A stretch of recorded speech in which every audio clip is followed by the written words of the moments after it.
If you have capital and it's appreciating in value, the tax treatment for that is quite different than the tax treatment for income. It's very preferential to own capital. And there's a good deal of wealth that's passed on generationally. So if you look at the perpetual kind of like impoverishment that the Black community faces and their inability to transfer generational wealth from one person to another, we can look at this through a million different economic lenses, but it doesn't really make sense to just look at it economically. We kind of have to bring race into it to understand, like, conservatives will go, maybe it's because Black people commit more crimes. They do per capita compared to white people commit more crimes.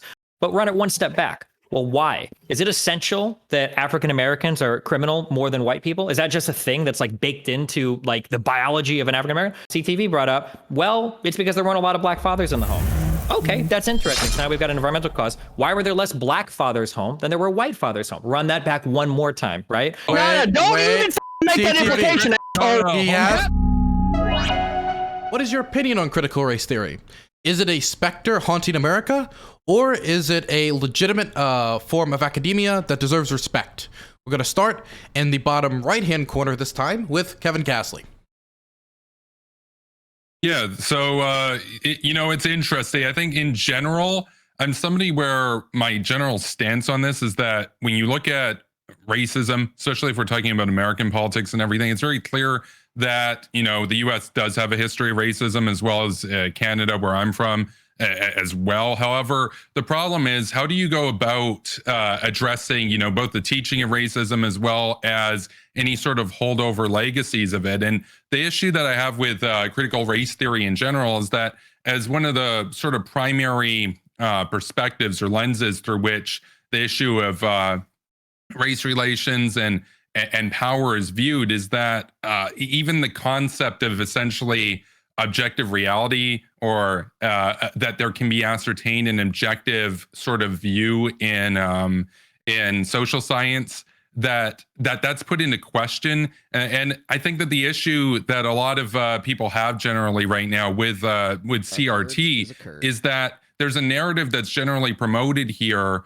which basically characterizes the ideal that a lot of us would hold of getting to, as I say, like a liberal order where all people have equal dignity, equal rights, equal opportunity, etc. That in itself is put into question, and that in and of itself is seen as somehow racist or somehow white supremacist. And so for me, I would question that notion, as well as I would also point to some of the empirical data that would question a lot of the tenets of CRT, which are kind of just put out there based on anecdotal experience.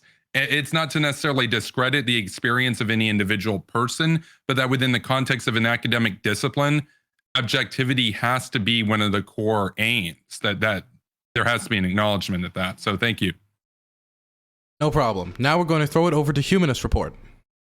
Yeah, so I support critical race theory. I think it is a legitimate academic study, and I think it's important because all of the inequalities that exist today, they don't happen in a vacuum. I think that it's important to figure out what the causal mechanisms were, how the history of racism in America impacts, the lives of people of color today. So simply put, I do believe that critical race theory is something that is important. I would say it's not as widespread as conservatives are arguing currently, and I think that they've kind of like broadened the term. And I would like it to be like defined to discuss it and what conservatives mean when they talk about identity and critical race theory, because I think like it's kind of like there's a big ball of things, like this big umbrella, and under critical race theory, they'll put like political correctness, wokeness, and this is like the new extension of that conversation. So I do think it needs to be defined. It's used too broadly, but ultimately the way that I view it is it's just an academic study that really looks at systemic racism, and the way that we can address this from a policy standpoint is to figure out where it's happening, how it's happening, and then introduce policies that fix that. So yeah, I'm for critical race theory. Wonderful. We're going to throw it over to Joe Lewis. Yeah, to piggyback on that a little bit, I think people who generally reject CRT fall within two groups, which can have overlap. And for me, that's social justice warriors and reactionaries. So like, I'm in full support of critical race theory, and I'm more than happy and willing to lay out the tenets of CRT, cite sources, and do whatever's required for us to have a good conversation and work through our disagreements on the topic. And yeah, once again, just thanks for having me, Dylan, and I hope everyone on the panel is doing well and making a good conversation. Wonderful. Now we're going to throw it over to Sprouticus. So I'm against critical race theory. I think it's making the race, it's reigniting the race war. It's saying that white people have always been and always will be the oppressors, and that black people have always been and always will be the oppressed by the white men. And with that being said, I'm against it. I honestly think that we should follow what Martin Luther King Jr. said when he said that he wanted his kids to be recognized by the content of their character, not the color of their skin. Let's drop the color of their skin, and we don't need to teach it anymore. Let's start looking at the content of the character, and let's address each person as a human, because each white person isn't the same, each black person isn't the same, and to assume so is quite racist on its face. I'll leave it there. Okay, next is going to be Hunter Avallone.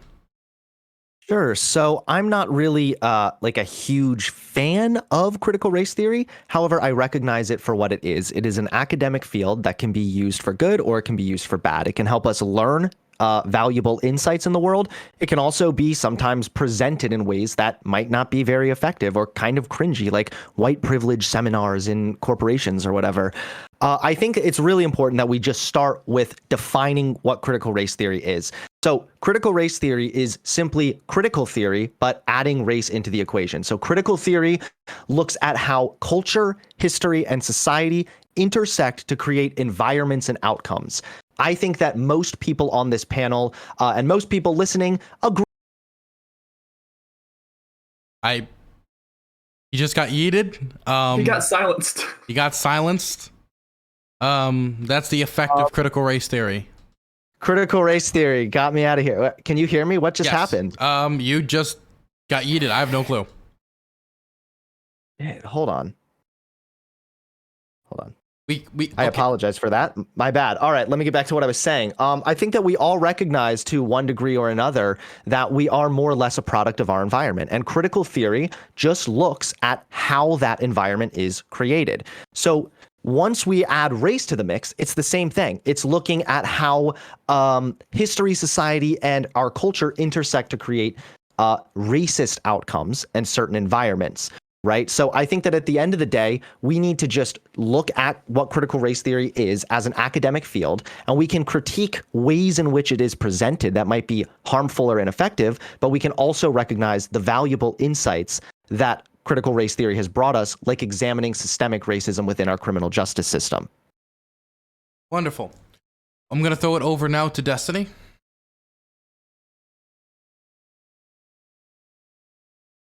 Beautiful point. I wasn't talking to you, fucking piece of shit, by the way, Dylan. I was talking to somebody. I was on another panel. They were way cooler than this one, and I was talking to them. I bet. So anyway, sorry, hold on. I'll be back in a sec, Mindwaves. So I generally support critical race theory because I think that the more tools that we have to view societal problems, the better. I think that having another lens through which we can view problems gives us more insight into those problems.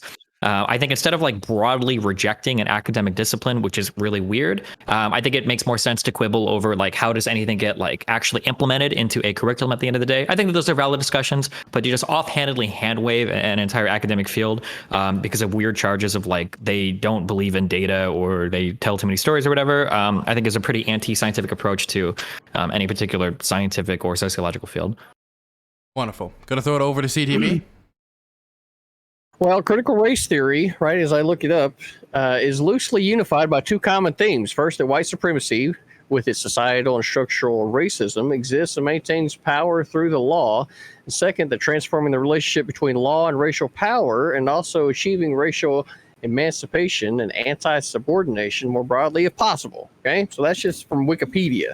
Now, in practice, right, like this being an academic study at the collegiate level, like, okay, you want to go take an elective that's not going to be able to get you a job at the end of the day to be able to earn some money, feel free. There's a whole lot of motherfuckers out there with a philosophy major that ain't doing shit. Okay, now when it comes to like, you know, understanding these things, when the theory itself props up that one group of people is better than another, right? And it has everything to do with the color of their skin. That's where the entire conversation breaks down for fucking pretty much anybody that's rationally thinking, right? And if you're going to have a genuine conversation with people about some of these things that are going on, then you need to understand more than just the color of people's skin, right? And this is probably where you're going to, at some point, and get your bingo cards out ready for when CTV says the drug war, right? Destiny, I hope you got some education on it since the last time that we talked about it. And that's where we can go with it, right? So get your bingo cards out. We're probably going to be going there. Wonderful. I hope you got that education, Destiny. Gonna throw it over to Destiny 2.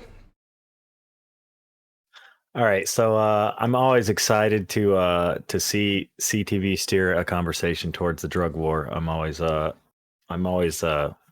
awe at his ability to do this, so I'm ready for this. I'll just give a little MLK quote too. An individual has not started living until they can rise above the narrow confines of individualistic concerns to the broader concerns of all humanity.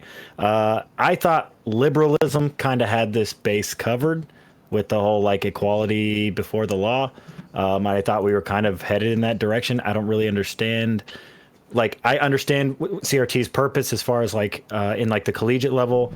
I don't, and even there, it seems like people are taking this and running in a totally different direction than is intended. And then you have people that are just running around with a hammer, thinking everything is a nail, and they're just viewing everything through this lens of like, like everything is race based, and like my car didn't start today, and so somehow I can link that through like all the different levels to like race somehow. So to avoid that kind of shit, I would say let's just keep it in the collegiate scene because that's already happening enough. I understand that it has a purpose. If we're just talking about like bringing more U.S. history to like public schools and stuff, I'm not against that in any way, shape, or form. But if we're literally teaching people, shit like the 8 white identities and stuff, like I don't really see that as being. I don't see any utility to that. So that's it. Okay. The floor is open. Now, I will not moderate your niceness unless, of course, you violate terms of service or make the panel too off the rails. But remember, just as a personal request, always be nice and make sugar your favorite spice. It is open to the floor. Yeah, so for the dissenting opinions, can I just lay down the tenets and see where y'all disagree? I think that's like a good place to start. Is that okay? I think it would be a good place to start because there's so much vague information, Sure. So this comes directly. So if you're looking for a place to cite this source, it's coming directly from Critical Race Theory and Introduction. It's by Richard Agato and Gene Stefanik. So point 1, racism is socially constructed and can change how society decides. Again, race is socially constructed and can be changed based on how race decides it to be. Any objections? Okay. I can elaborate on that, right? So race and races are products of social thought and relations, not objective, inherent, or fixed. They correspond to no biological or genetic reality. Race are categories that society invents, manipulates, or retires when convenient. And that's directly from the book itself. If you want a page, it's page 7. I think Are you that saying that race is not genetic? Yes. Not objective, inherent, or fixed. They correspond to no biological or genetic reality. Okay, is logic white? I don't think you're. If race is not genetic, is logic white? You'd have to elaborate on what you're trying to ask. Because logic has a very fair skin. He's got a very fair skin. So logic is considered black. But underneath that definition, would logic be considered white if it has nothing to do with genetics? All right, let's keep going. Racism is ingrained in ordinary life. Wait. We can't. Sure. This breaks down. Okay. So Sure. yeah. So let's try to stillman this a little bit. So when we say that race, I wouldn't agree with the statement that race has no mapping onto biology whatsoever. Clearly, there are skin. So we can't start off on that rate on that part because half the audience has missed you. Everybody knows what an Asian looks like, what a black person looks like, what a white person looks like. Sure. I think that a better argument here, there was an article written a while ago, I should know the name of the lady, about how white is a socially constructed category that's used to exclude other people. I think that when you dive into that argument, it becomes a lot more convincing. So historically, who we viewed as white has actually been quite malleable over the years. If you look at some of the writings of the founding fathers, for instance, people who were like not Anglo-Saxon weren't considered white. They were called swarthy. Or if you look at when Italians and Irish people came to this country, the whether or not they were incorporated into what America calls white changed slowly over time. So I think that that's like a better framing of that rather than to just say that like race is, whatever. And I think to an even stronger point to that, for I don't know who brought up like is logic white? A stronger point to that is if you're asking the question, is logic white? You're probably not looking at it from a biological lens. You probably are looking at it through a cultural lens. My guess is that if logic showed up in a little turtle vest and he went to a prep school and he spoke a certain way, you'd be like, oh yeah, that guy's white. But since he does rap and he presents himself in a different way, people are like, oh, he can get away with, considering himself whatever. That's like the Steelman version of it. Does anybody disagree with like that construction of race? Okay, but I don't call Ben Carson white. To elaborate a little bit further to Destiny's point, right? Like later within that very definition, they elaborate on the very point that Destiny is describing, that people with common origins may share certain physical traits, but these constitute only a small portion of genetic endowments, and they deviate from the main observation of the idea of social construction as it relates to race. And like, again, as Destiny laid out, that Italians first started out as non-white over time, and codification through law, that changed over time. Right. Again, so then right there, agree with that. Right there is where it breaks down, though, right? Is it completely ignores the biological factors that are associated with race. And if you do that, then why are those biological factors important? Why wouldn't they be important? But CTV, people with common origins may share certain physical traits. Do you agree with that statement? In biological origins, yes. They would share physical traits because that's how the DNA would fucking go together when the sperm and egg meet. Do I need to explain that to you? No, but you understand that what is we can definitely go to a port call that I had back in Port Canaveral for a minute if you want to. When I got to the strip club, it said "Welcome USS Alaska." Right? We can explain that. But how much weight are you putting the genetic endowment there with the common? The reality here is that critical race theory, right, would have to be tied to biologics. If it's not, and it's completely societal, right, then it wouldn't be critical race theory. It would be critical culture theory. That's completely incorrect. It could literally be critical race theory in the context of how race is viewed as a social category. Not if it ignores the biologics.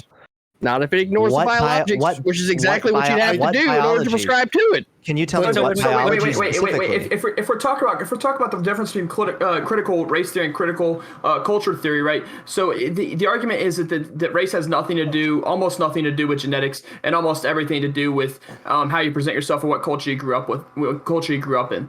In your definition, you would then have to accept Eminem as black. You would have to accept it, but yeah, exactly. Oh, there are obviously differences between how people look. Wait. Hey, one at a time. I need Sprouticus to finish what they're saying, and then people can respond to it.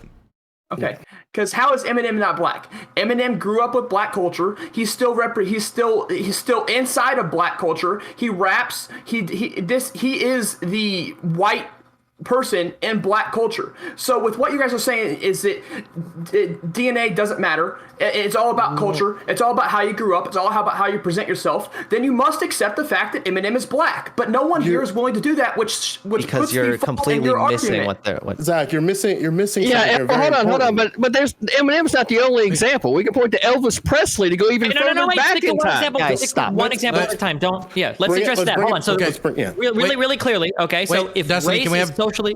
Can we have Joe Louis go first since he was trying to respond? Okay. Yeah. Race is socially constructed. However, it can change within society and how society decides that to be. So what is considered white isn't going to be consistent across society generationally. Same thing with black, same thing with Indian, same thing with Asian. These things are socially constructed and can change how society decides that to be. And what you're laying out there, Zach, is exactly that phenomena. Destiny. If I were to really like try to reinforce what you're trying to say there, but yeah, Destiny. It's frozen. Came too He's much. getting silenced too. The left is finally getting silenced. Now you guys know what it's like to be a conservative. Hunter, you wanted to. Hunter, you yeah, know how to I'll be just say, like, silenced. of course, there are obvious different, like, there are physical differences between races, but the argument is more or less that that's all that there is. It's skin deep, and that's it. Of course, there is DNA and biology that plays a role in how everybody looks. No one's disputing that.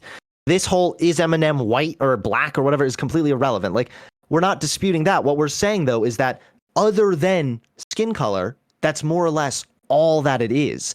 For example, if you go to Africa, there's more genetic variance between two Africans than there would be between an African person and someone in Europe. So genetics overall don't really they're not really that significant or relevant here.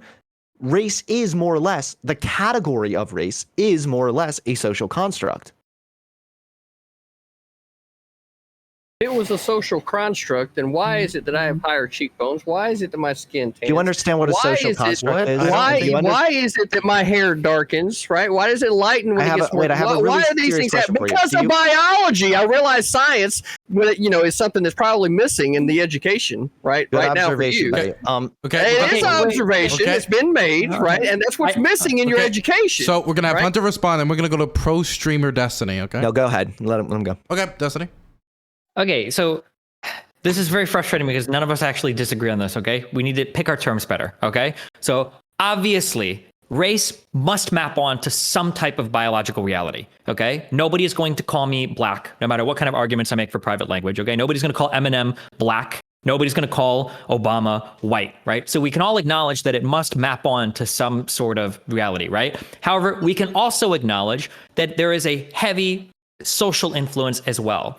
For instance, I could take two siblings born of the same mixed race parents that look completely different. One might be like pretty white and the other might be pretty black. And then I could take two people that are of like that both look very white with completely separate parents, right? And genetically speaking, the two siblings have way more in common, but we would say that they're totally different races, right? So we can see that there's like a little bit of social constructivism in there too. Do we all agree with that? That like race obviously maps onto some type of phenotype, right? We call certain people white, certain people black, but it's not like so real that it's like, oh, black, black, black, black, white, white, white. These are rigid scientific categories. Like they're pretty malleable, and what we've considered white and black over the years is kind of sort of changed, or at least for white, has definitely changed over the years. Do people disagree on that point? Yeah. White's definitely changed, but what you're talking about with mixed parents, right, where one sibling can come out completely different than the other, one can come out with fair complexion, one come out with dark complexion, right? That's my whole argument with Logic. Logic was born of mixed parents, right? He came out with a fair complexion, but yet still society majority calls him black. By majority, I can't find anyone who knows who Logic is, knows his raps and stuff like that, that's gonna say that Logic is white. That's a ridiculous statement. What does Logic affirm himself to be? We agree with you there, right? That race is heavily socially constructed, right? Because we're looking to the culture there for the indications of his race more so than just looking at him. So it seems like there must be some sort of cultural interplay here to figure out, like, well, what race are you? Is all I'm saying. If we're looking to a culture, that brings up my past reference of Eminem. If we're looking into culture, right? If not exclusively culture. There's right, obviously going to be differences culture, but there. there's a lot of culture. There's a lot of culture in Eminem. There's a lot of black culture in Eminem. Sure, but does Eminem identify himself as black? No, he identifies himself as white. But is it all about who? Is it all about what you identify yourself as? Can I grow up in a black community and call myself black? No, I can't. That'd be ridiculous. I'm Italian. It's probably gonna vary a little bit based on what you look as well. So, like for instance, like Logic looks like he could be a mixed race child. Now, if Logic had like long, straight, flowing, like European white hair and his complexion was a lot more fair, he'd probably have a lot harder time getting with it. I don't know if Logic calls himself black, by the way. I don't know what his stance is on that in terms of if he actually calls himself black. He declares himself biracial, specifically. Okay, gotcha. So biracial makes sense, right? Mixed race people can look very different from one end of the spectrum to the other, I think. Right. Can we go to Tenet 2, or do we want to stay on this a little bit more? We can move on to Tenet 2. Sure. We can move on. We understand where the disagreement is. Sure. Race. So listen very carefully. I'm going to try my best here. Racism is ingrained in ordinary life and how society operates, which means it cannot be fixed by policies that prioritize color blindness and superficial equality. Yeah, I don't agree with that. I agree with that. I don't agree with that. Yeah. Okay, so where does the disagreement lie? Race doesn't matter to me in my day-to-day life, and that's specifically what you're referencing, right? Is that in day-to-day life, race matters so much that you can't get away from it in your day-to-day life, right? Racism is ingrained in ordinary life and how society operates. I think that racism in and of itself can be true to individuals, but on the whole as society, right? The closest correlative example that you're going to be able to find is what? Ding, ding, ding! Get your bingo card out. The drug war. What? But that.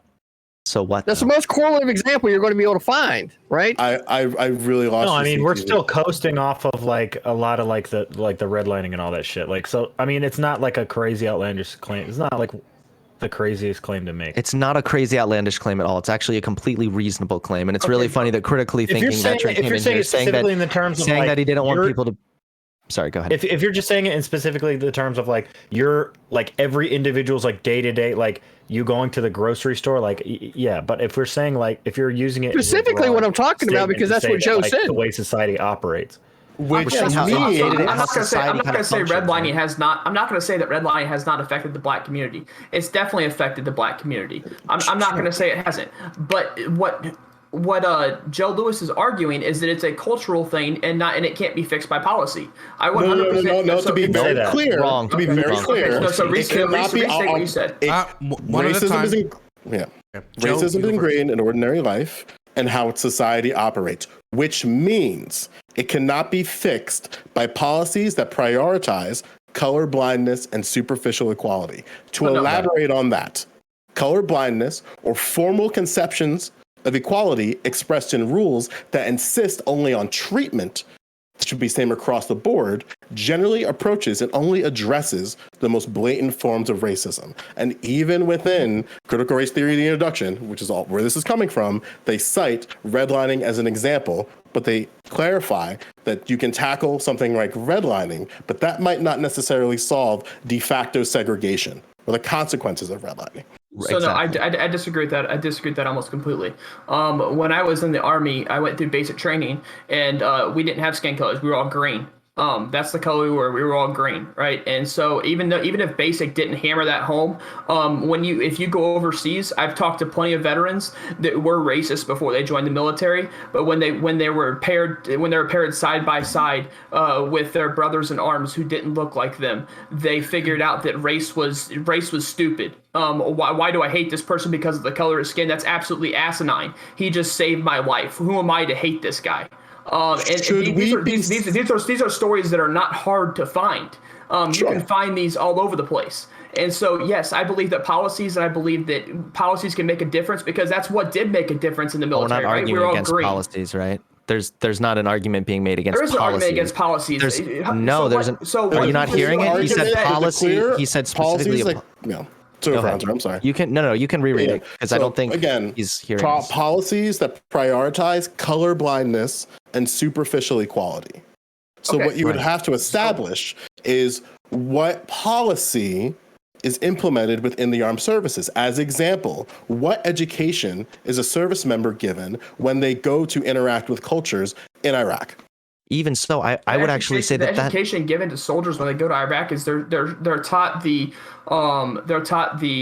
I can't even think of what the word is, but how you interact with that culture and not offend them, right? So in Iraq, you can't show them the bottom of your shoes, because to an Iraqi that means that they're less than dirt because they can see the bottom of your shoe. That's just something Iraqis believe, and so you just don't show them the bottom of your boot. You sit in ways that the bottom of your boot is in contact with the ground to where no one can see the bottom of your boot. With that being said, the Army does put in policies to institute color blindness. Like I said, in the basic training, we were all green. It might be different for CTV, who was in the Navy, but in the Army, we were all green. He might be all blue, but we were all green. Okay, and so we were taught to not look at each other's races, to actually look past each other's races and see the human behind it. And that's the only way you're going to get rid of racism, is if we stop looking at the color of each other's skin and see the human behind it. If we can humanize, which is what happens in the military, is that when someone who's racist goes into military, they humanize the person of this other race, right? If we can humanize someone who doesn't look like us, that's how we get past racism. Sure. So I understand how it's really easy, right, to say we shouldn't be looking at someone's skin, we should be looking at their character. I agree with that more or less. The problem is that right now there are systems in place that regardless of whether or not we are looking at people's skin, they are delivering disproportionate racist outcomes. A good example of this is the criminal justice system. It's very easy to see that when there are black people compared to similarly situated white people, black people are more likely to get longer sentences. They're more likely to be sentenced to the death penalty. And that goes up even higher if the black person was convicted of killing a white person as opposed to another black person. There are systems in place that are delivering racist outcomes that are negatively harming black people, regardless of the intention of the individuals within that system, right? So that's the key thing with colorblindness here is we can all treat the prisoners the same. We're not going to go up to the black prisoners and call them the N-word, but the way that it kind of goes down, the black person has a higher likelihood of being sentenced to a longer time in prison because of implicit bias and because of the way the system operates, not because of individuals being colorblind or not. So I Damn it, I knew it. I knew it. Hold on, Sprout, if you would, please, right? Yeah, go ahead. This is exactly where everybody get your bingo card out, right? See, redlining is a shit example because redlining is illegal today, right? So the system that you would be trying to get to would be the drug war, especially when they make the difference between crack and cocaine. And I get it. I know you didn't, right? That's why I'm clarifying. So sit there and get some education. That's why I'm trying to tell you right now, okay? Now, so the difference between crack... Yeah, I'm perfectly fine. Are you listening? You're not listening whenever you're running your mouth. That's how that works. Hard. I'm right, sorry. Hold on. I get it, right? 2 ears, one mouth, operate one at a time. Got it, cool. Now, crack, when they made the difference between crack and cocaine, and they gave people a longer sentence for crack, right? The problem there was that crack is what was predominantly being used in black neighborhoods, but cocaine was more the ritzy type of drug, right? For people that were more well off. And who those people happen to be? They happen to be white, right? So that's where you get the difference in the system you're talking about. So it's not implicitly there. I know, that's why I'm giving you the fucking example, right? So you agree all those people got to the inner city because I only shut up because Dylan started talking. Okay, we're gonna have CTV finish. You got about like 20 more seconds, then we're gonna have other people go, okay? 10-4. Now, so because of that difference, that would be the example that would be most pertinent to what we're talking about right now. So your previous example of redlining, bullshit because it's illegal. Right, I can give you redlining forced all those black people into those zones, into the inner cities, and kind of like resulted in the whole like that drug war, et cetera, being more effective. Right, and it would have literally contributed to. It literally herded them into like certain areas. If we're talking about an example that's relevant today, right, the most relevant example would be the drug war. Okay, cool. So thank you. So would you acknowledge then that that's systemic racism? No. So it's a system that you just acknowledged was put in place with the intent. No, what I'm telling you is that but it's not systemic racism. So the system that's in place has these things illegal for this reason. The problem comes in when you have prosecutorial discretion, right, at the officer level and then through the courts, and that allows individual bias to be able to be entered into the system, which is exactly why you want the laws that are in place to be neutral to everyone and apply equally to everyone. And then that's when you get the most fair system possible, when you can remove the most individual bias from the system, which means that you need a limited number of laws that law enforcement has the ability to be able to enforce. That way you keep individual bias out of it. That's not entirely true, because what we saw during Reconstruction was the grandfather clause. So now we're going to go back 150 years in fucking history in order to get back to today. I'm going to bring you back in a minute. It's because history has consequences. Like, that's part of what critical race theory and critical theory in general is, right? It's examining how history influences where we are today. We are all a product of our history, and which is helping shape our environment. No, I'm not trying to live in the past. We're trying to move on from problems from the past, my dude. You have to live. Right. You have to live in the past if it's still affecting the present, though. That's the point of critical race theory. Here's we went into judges and have judges. One second. Joe Lewis, then Sprouticus. Yeah, so to explain this is the best I can. The grandfather clause, on its face, is a colorblind, race-neutral policy. But there's context that's needed to be had there. So during Reconstruction, you had what's called the era of disenfranchisement. Within that, you had poll taxes and literacy tests. Literacy tests and poll taxes can have the impact of affecting people who might not know how to read across racial lines. People, poor whites, poor blacks, doesn't matter. However, Southern whites created what's called the grandfather clause, which was an exemption, not an exception. So what that looks like is one could be exempt from taking a literacy test or a poll tax if they could prove that one's grandfather was able to vote. Right now, if we had something like the grandfather clause in America, on its face, you could consider that a race-neutral policy. Maybe. But the farther you go back in history, there's going to be a point, especially for Black Americans, where we were not given the right to vote. Even with, it took the 13th Amendment to do that, not the Emancipation Proclamation. So what happened was, what we're seeing here is that we have the legislature making clever ways to create things that are on its face race neutral. The idea that if your grandfather could vote, you can vote, sounds on its face incredibly race neutral. There's nothing it's saying that, like, if you're Black or white, it's just, hey, if your grandfather voted, so can you. But it's very unlikely that you would find during Reconstruction an African American whose grandfather could vote. Does that make sense? So I'm glad we don't have the grandfather clause anymore. I'm glad that doesn't exist anymore. I'm glad we're talking about history. But let's talk about today. But I'm asking if you understand. I'm asking you to understand. I'm reclaiming my time. I'm reclaiming my time. Thank you. Let's bring it back to. Okay, so I don't know what is that a rule that I implemented, reclaiming of the time? I don't remember. I don't know what that is. Well, I mean, I was being interrupted, so I was just making a statement. Probably more something to say. Okay, just as long as you know that that's not like an official thing. Like I won't. No, it's not an official thing. Okay. I was just trying to get Joe to stop interrupting me. Got it. Okay, continue. Okay. So with that being said, we're going to talk about before all this, there was the judges being brought up. The judges, which I've constantly made this comparison before, I don't think what happens with people getting harsher sentences and people getting lesser sentences matters as much with race as it does with class. Someone in a higher class is going to be able to afford a better lawyer. Look at O.J. Simpson. Okay, someone with a lower class is not going to be able to afford a lawyer, and they're going to need to go with a public defendant, which isn't going to be as apt to be able to protect them from whatever this is. So people who have a worse lawyer are probably going to get a worse sentence, and people who are a better lawyer are probably going to either get off or get a very lenient sentence because their lawyer is extremely good. It's a classist issue. This is not a racist issue. See, these problems with these studies that you bring up is they don't detect for class. They detect for race, right? They don't put class as a variable they detect for, right? These studies don't do that. It's a classist issue, not a racist issue.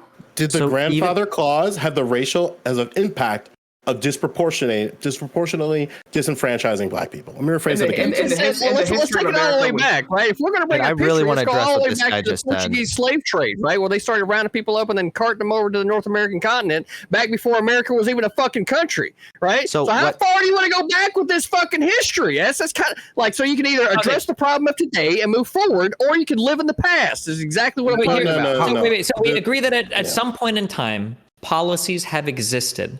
And if we were to look at those policies through a classless lens, the reason why it's bad to do that is because we're missing the full picture.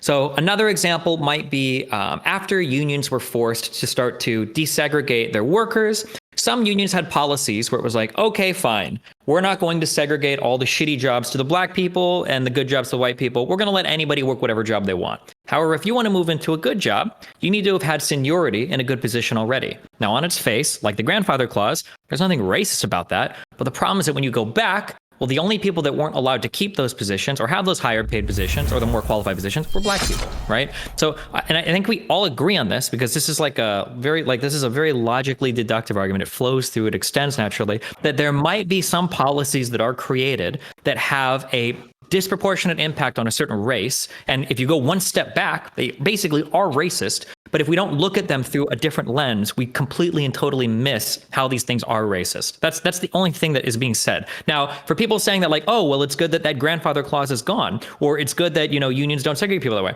That's cool. That means that you agree with looking at things through this lens because you agree that those laws weren't explicitly racist and you agree that it's good that we got rid of them. But they weren't gotten rid of because they were bad laws on their face. They were gotten rid of because if you look at it through a more racialized lens, you can kind of see that there's another story that's happening in the background that you'd otherwise miss.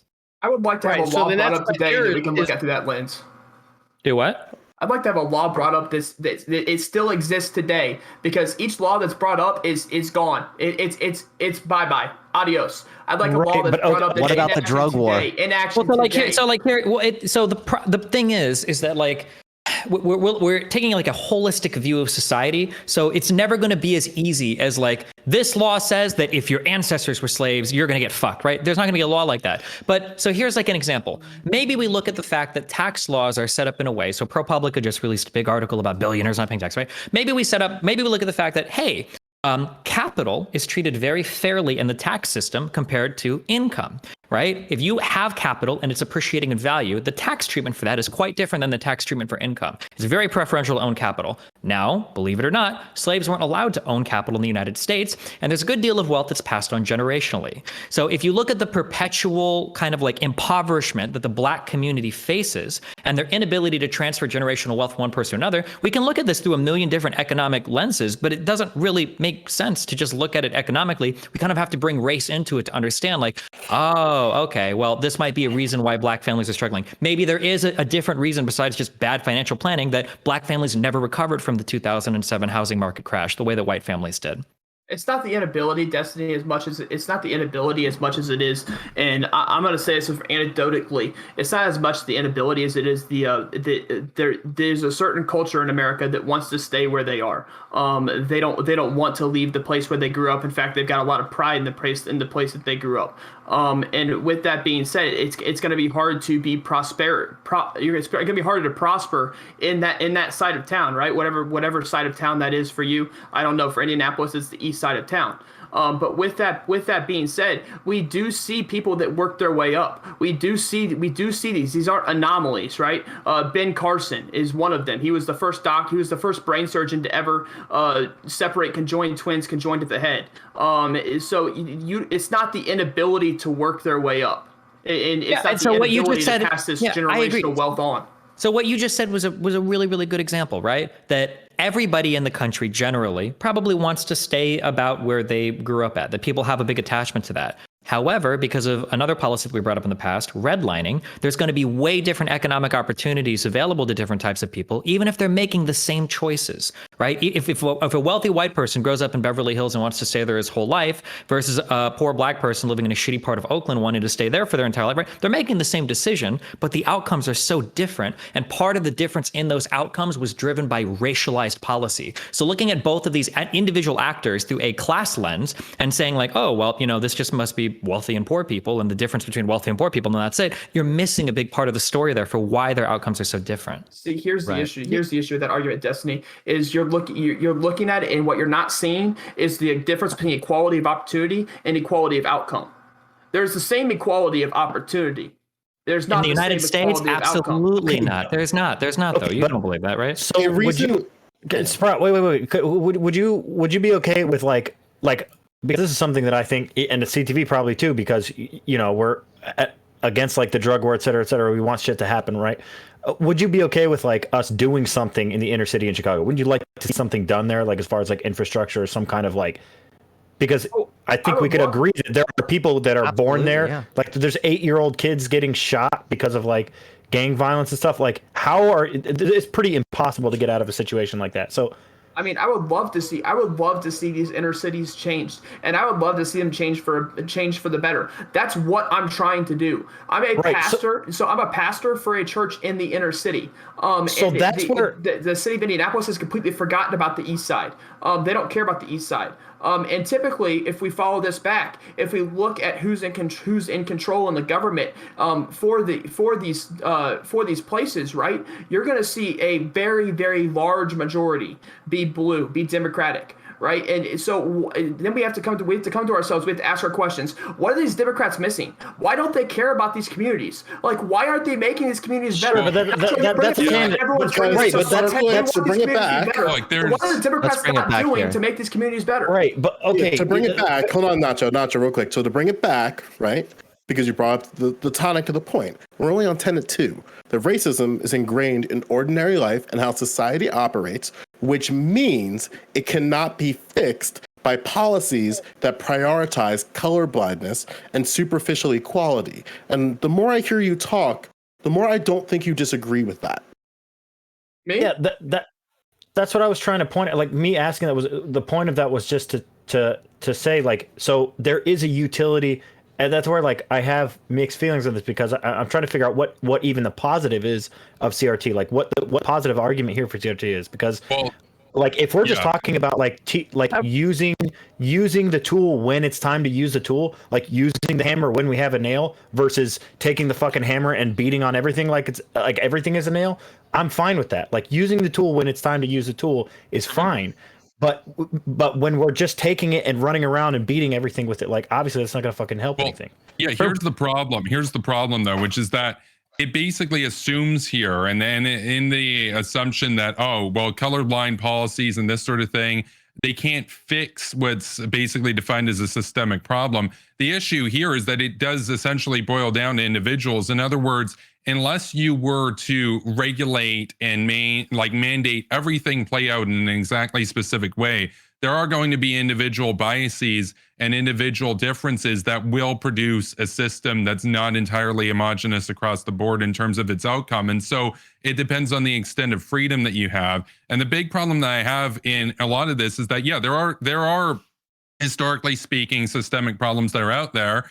And, we've gone over some of those here. One that was ignored was the welfare system. I'm surprised that hasn't been brought up. But, I know that's another subject, but you want to talk about the war on drugs. Well, what about the welfare system in terms of, They're hand in hand. and that goes. That's a colorblind policy. Policies within the welfare state are colorblind, but they have racialized outcomes.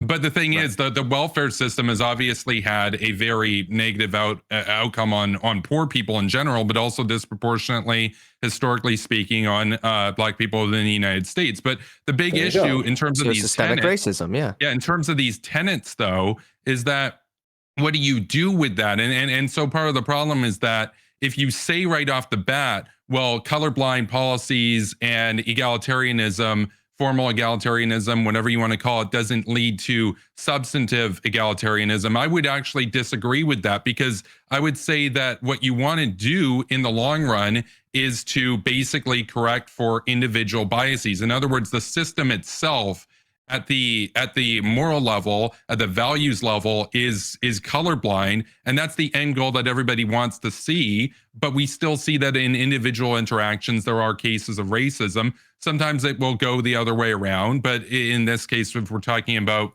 power dynamics as it relates to Black Americans, it depends on the circumstance. But I think one of the big issues that people take from this is that, well, if you go in an illiberal direction, if you go in a direction that rejects liberalism to provide a solution to individual problems, when you already have a system that at its ideal and at its values is already where we need to be, the problem is that you very clearly run the risk there of going back in time, of bringing in things like reparations, for example. That's one thing that I've seen people in CRT circles basically propose.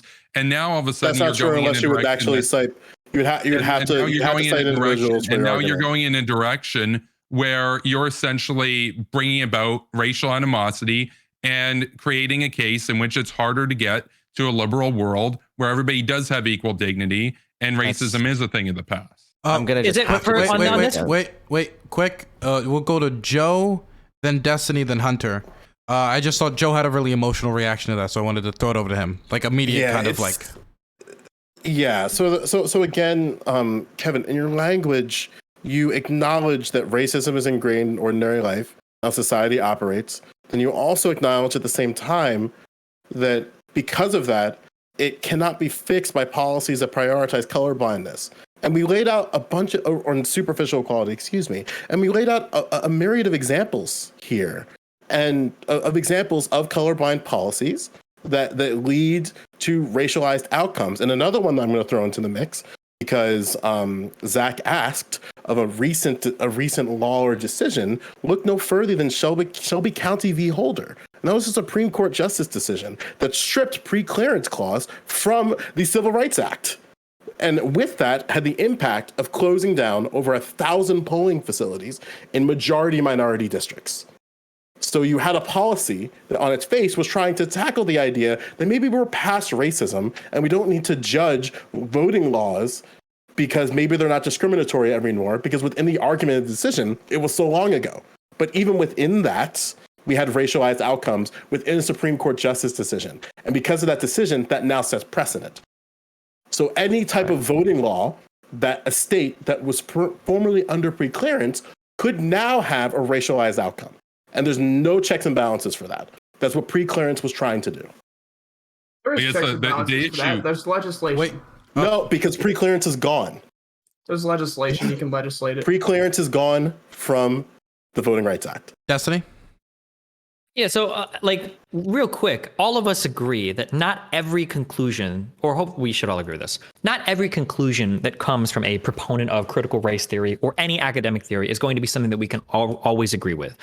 There are going to be people that wield critical race theory and make bad conclusions with it and come up with bad ideas with it and say things that are dumb that probably increase racial animosity or the way that we are behaving towards one another in society. Everybody agrees that. But there's a difference between saying like some people make bad arguments using critical race theory versus we should throw the whole thing out because some people make bad arguments with it.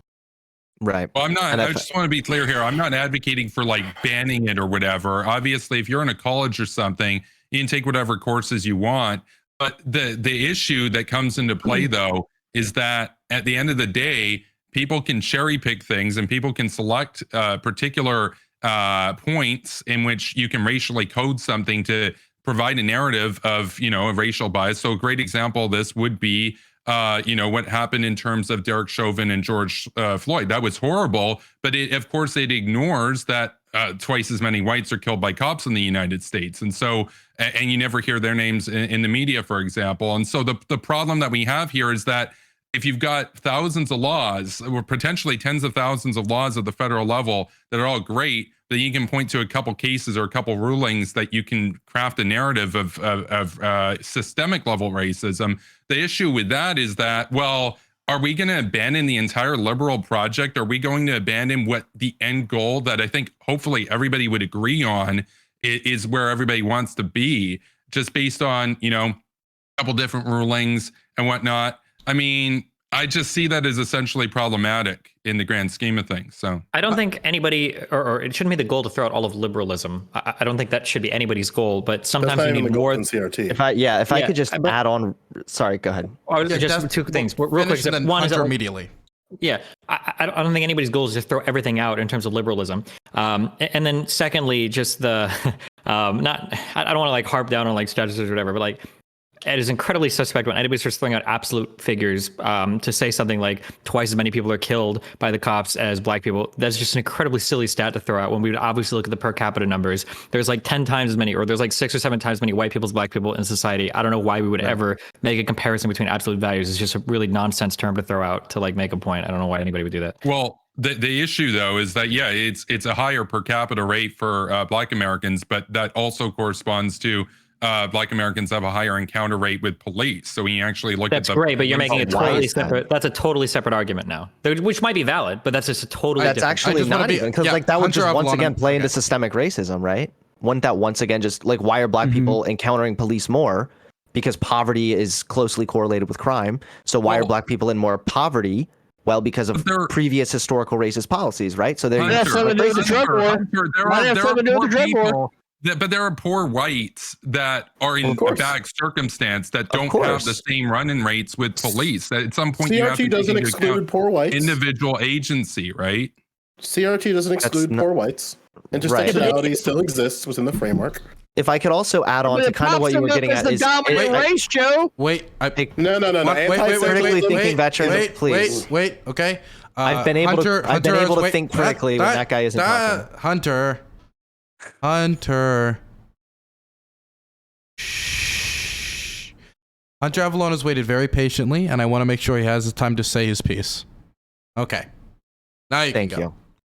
Thank you, Dylan. I appreciate it. So when we talk about critical race theory trying to overthrow liberalism or whatever, that's just not true. Actually, critical race theory is unique in within the sort of critical theory field entirely, that it does not wish to abandon the notions of law or legal rights altogether, because they recognize the way in which that some of those laws have benefited people of color as well. And when we talk about this furthering racial animosity and everything else, this kind of worries me because I feel like maybe we're not really understanding the practicality of how critical race theory is applied, right? Because this was something I had to learn about too. And for a long time, I was like it's important to clarify that it's not like you walk into a classroom and there's the teacher like, hello, sit down for your critical race theory studies. Like kids K through 12, they're not even being taught critical race theory. Most of the time, the way critical race theory shows itself in the classroom is either in the way that teachers are trained to better understand a diverse classroom, which would help in lessening racial animosity, and it's used in talking about conversations about systemic racism, which we're having that conversation right now, something that again should not be barred from the classroom like a lot of these recent bills are trying to do. So no, I just think that critical race theory, again, it's an academic field. You wouldn't throw out psychology because Freud had some bad ideas. You don't throw out an entire academic field just because sometimes it's used for, dumb ideas. Well, no, but there is a difference. No, there is a difference. Okay. So okay, let me because I haven't said much. Yeah. Yes, I was going to give it to you because you haven't said much. Okay, thank you. But thank you. Just want to wait. So wait. Gotta let me finish. Just want to make clear to the whole roundtable, okay, that when I'm speaking. Okay. Nobody else when I'm speaks. speaking, nobody else speaks. Okay. Got it. Okay. Continue, Mike. Okay, sorry, I broke the rules, Dylan. So what I just wanted to say is that to suggest that like critical race theory is about undoing liberalism is incredibly bad faith and hyperbolic intentionally, I would hope, because the whole goal of looking at race in this way, in this more complex historical way, is to make sure that we make society more equitable. Like the goal is to live out that liberal ideal. So, it's not a coincidence that Black people have more encounters with the police when they're disproportionately socioeconomically disadvantaged, and poor communities of color are policed more. So obviously, statistically, that's going to increase the likelihood that you have an encounter with the police. So I just wanted to throw those two things in, but we kind of moved on. So I'm sorry. Say that again. Why are they policed more? Why are they policed more? It's a good question, right? Because, I mean, typically in my experience, right, there are phone calls that get made, right, and then the police show up, right? The police could be patrolling the area, right? But there's typically phone calls that get made, and then the police show up, right? So then here's an example. Let's just say that there's an entire generation of kids that grew up without a father in the home because what? Oh, fuck me, we're back on it, the drug war. And then they don't have a role model in the house for them to be able to emulate good behaviors behind, because they're in the jails or the prison industrial complex because the system pulled them out because of this drug law and put them into jail, right? So systemic racism, right? No, not. We covered that already. I'm glad you're on repeat, right? Well, I'm asking why it's not systemic racism. How about this? Wash, then repeat first. So wash first. Then Your repeat, whole okay? entire shtick seems to be being incredibly smug while saying very stupid things. Jesus! So could you maybe try to explain why that's right? So if we're just going to go ahead and just keep talking, I'll just keep talking, right? So then, the reality, what I just said is that you have to set the laws up in such a way to remove individual bias. That way, you don't have people using the system, which is the government, which points a gun at everybody and says that you will do X thing. Right? Whatever it is, that's what the government is there for. That's why governments are even fucking formed at all, right? Is so that we have a law that says you cannot kill someone else. Because if you do, then the government's going to take care of that problem. If the government was out there to take care of that problem, then you would have vigilante justice and families solving their own fucking problems without the government. This is why you want the law to be written race neutral across the board, and to also be taking into account, which is the most egregious violation of civil liberties, which is exactly where this whole conversation actually comes back to, right? And it ain't got a fucking thing to do with race, because then all the impacts of it come down to individual biases with regard to what I've already stated with crack and cocaine, right? But that was a racial outcome, right? Didn't the drug war fuck up the Black community more? I just said, did you not understand? It's like the words of is coming out of my mouth. I do apologize. I have a hard time understanding stupid. That is my apology. I acknowledge that there's clearly intellectual thought is beyond you, which is why we should probably go back to grade school. Critical thinking veteran. Every time there's no critical thinking from the guy named critically thinking veteran. The irony. You don't understand doesn't mean it's not there. Wait. Okay. Multiple people trying to talk at once. Okay. Joe Lewis wants to get in here, and then we're going to look at wrapping this segment up. Everybody will have outros, so if you still have things to say, don't worry. You have a small period of time to say it. Continue.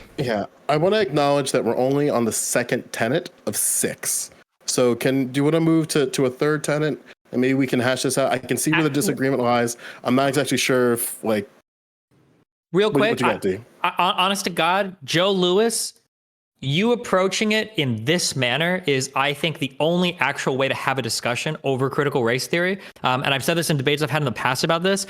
The problem isn't whether or not people agree or disagree with critical race theory. The idea of looking at something through a different lens or framework, I don't think is controversial to anybody. And in my opinion, most of the disagreements do come down to the fundamental tenets of critical race theory. So I think that going through the fundamental points is actually the most important, because if you don't agree here, you're not going to agree with the framework, obviously, right? So I think that going through these points and trying to hammer them out and finding disagreements here, I think is a good way to do it. Well, I think Dylan said we're going to end it after you're done. We're going to do closing statements. Well, so I think one more tenet. We can at least get half of them done. I think one more would make sense. We have time for it. Yeah. So one more for the third tenet, anti-essentialist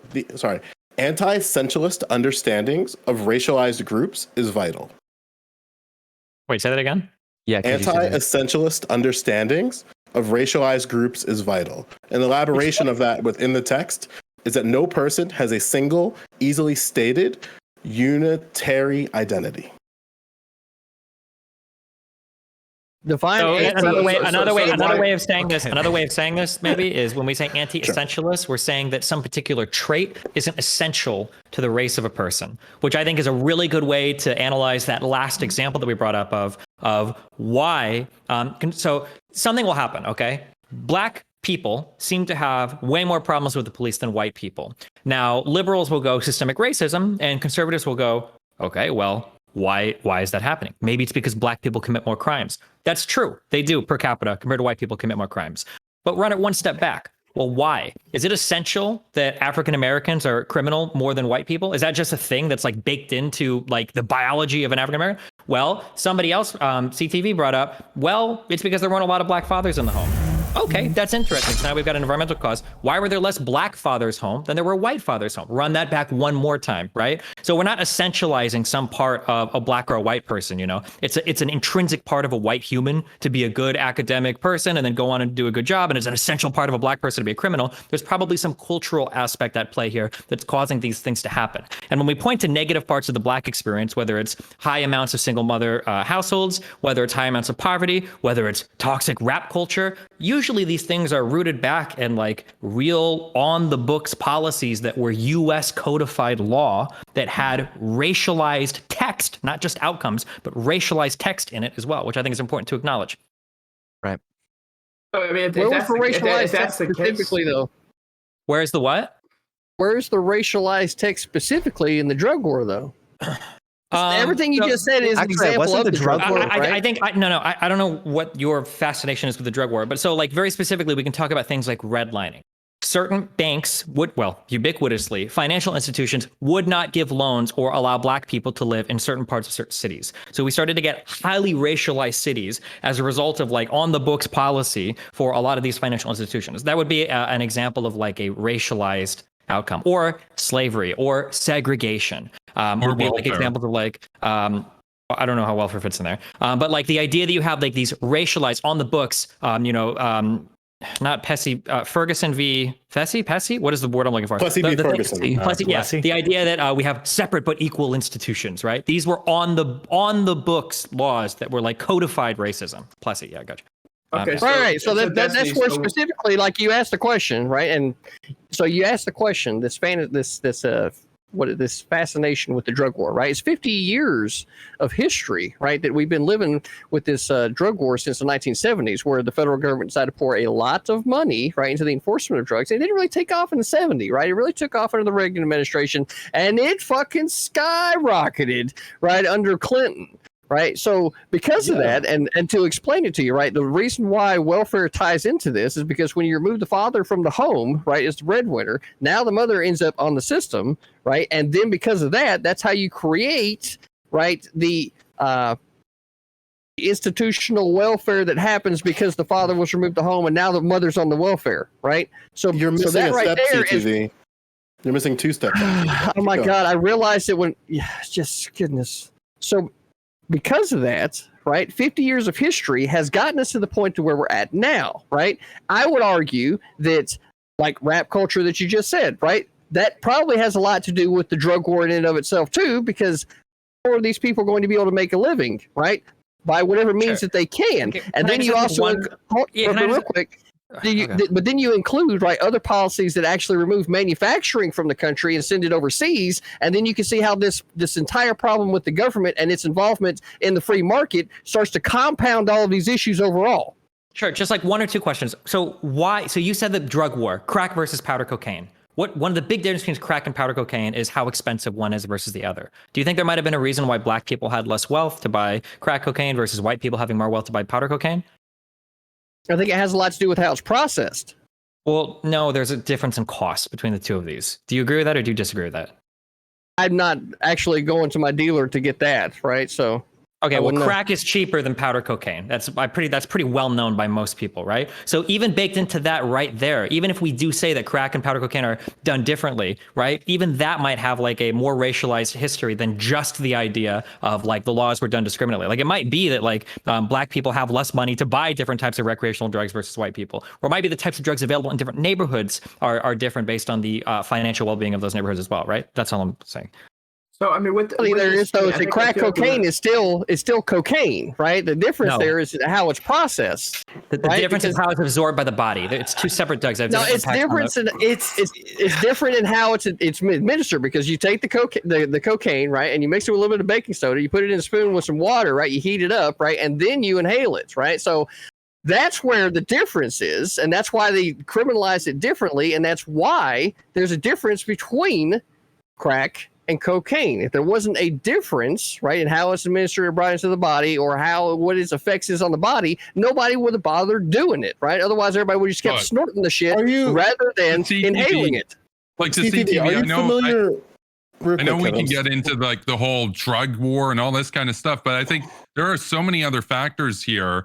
And I I agree. brought up welfare before as an example, and I I agree. guess Destiny just wanted to dismiss that, which is kind of funny. But it's like, to me, I also found the dismissal of the rejection or opposition of liberalism to be interesting, because it is one of the sort of main sort of narratives that you hear, is that liberalism is bad, that liberalism won't save you, that liberalism ought to be done away with, that the Enlightenment, that all this kind of stuff that we think of basically constitutes a white supremacist or a white construct, and that there is no universalism. It lends itself to relativism. And I will say, just to get back to the crux of this thing, as it relates to issues that affect the country, or in this case, the United States, on an economic level, they don't essentially remove your agency. So within any system, if you go out and murder somebody, for example, you could say, well, you were from a group that had a higher propensity to do that, like whatever race it happens to be, not just black or anything.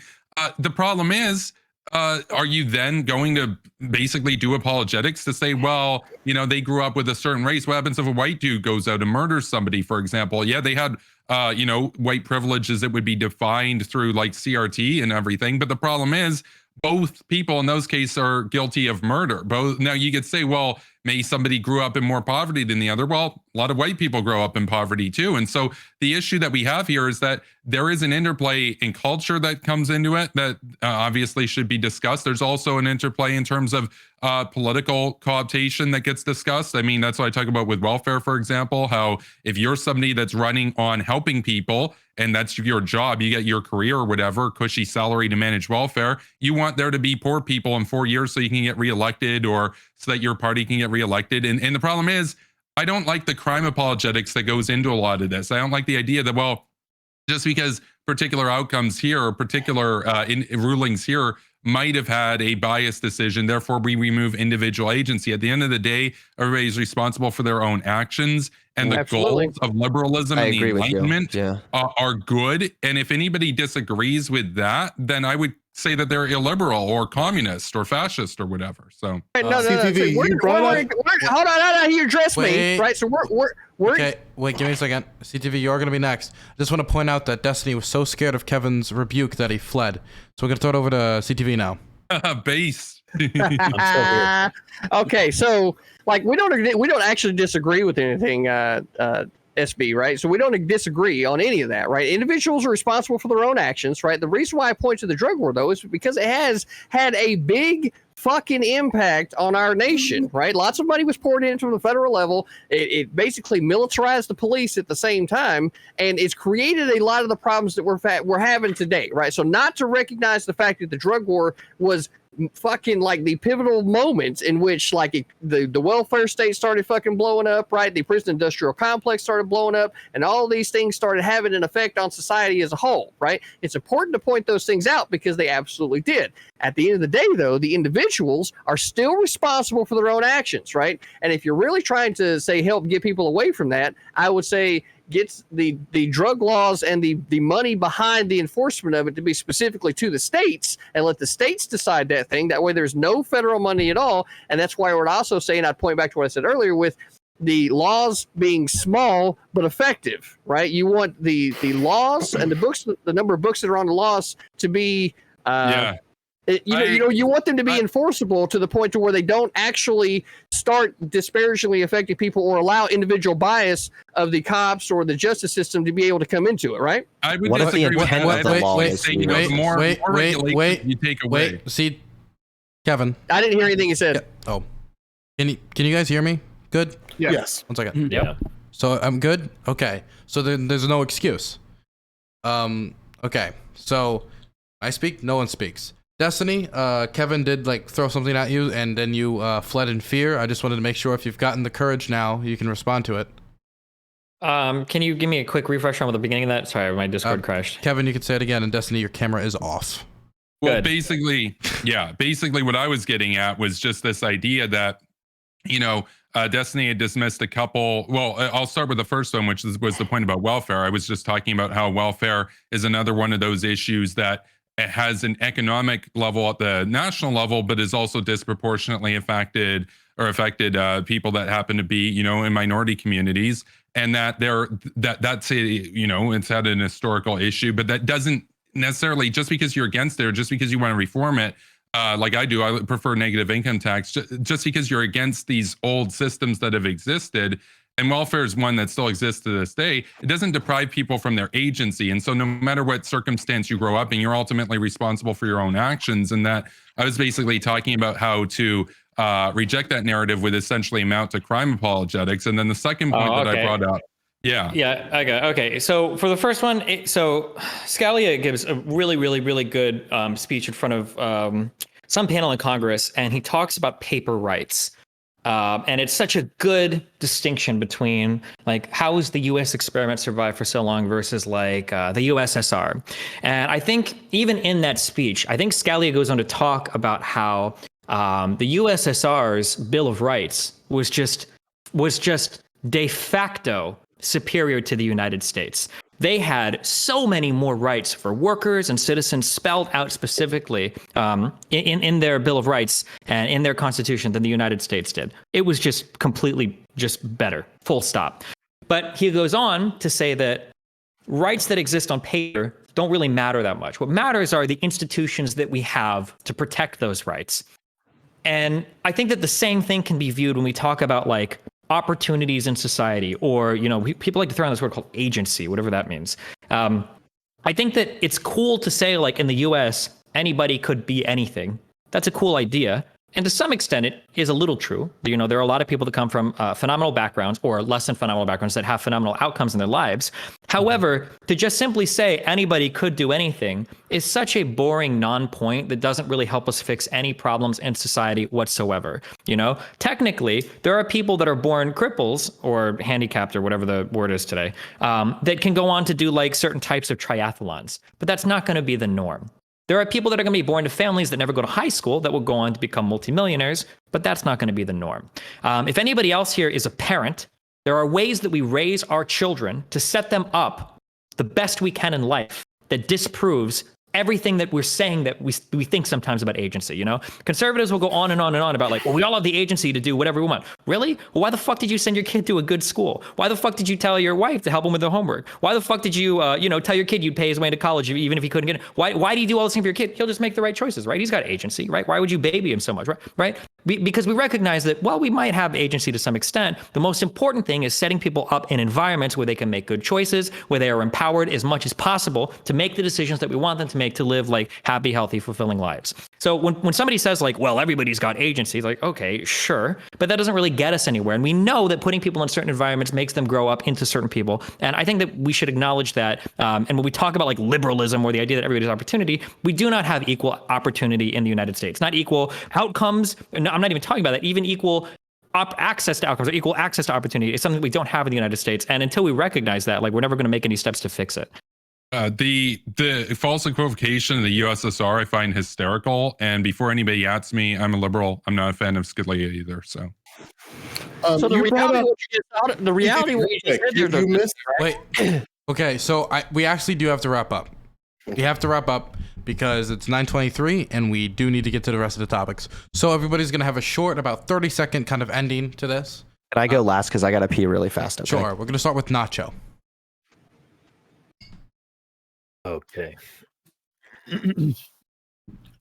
So again, I think this is more important that we just focus on. It seems to me like critical race theory is still a theory. It still belongs in. It has a place, like probably more so in like the collegiate level, because it's very clear that there are a lot of people who are like misusing this and who find like or come across like bits and pieces of it and they don't fully understand it and they're just running around using it to like view everything, like saying that everything needs to be viewed through like the lens of racism, critical theory. And I think like critical race theory goes back to like critical theory, which is like based on like the French deconstructionism, which was like popularized by Foucault, and Foucault was a Marxist. So it's really easy for people on the right or like conservatives to like just point all that shit out.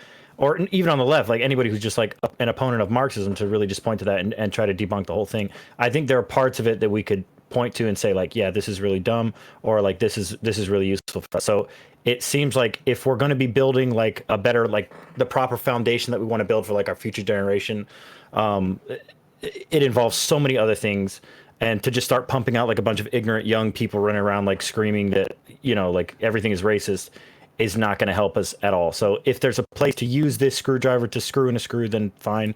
And if we're just running around like trying to beat everything with it, then that's not going to do us any good. Okay, CTV.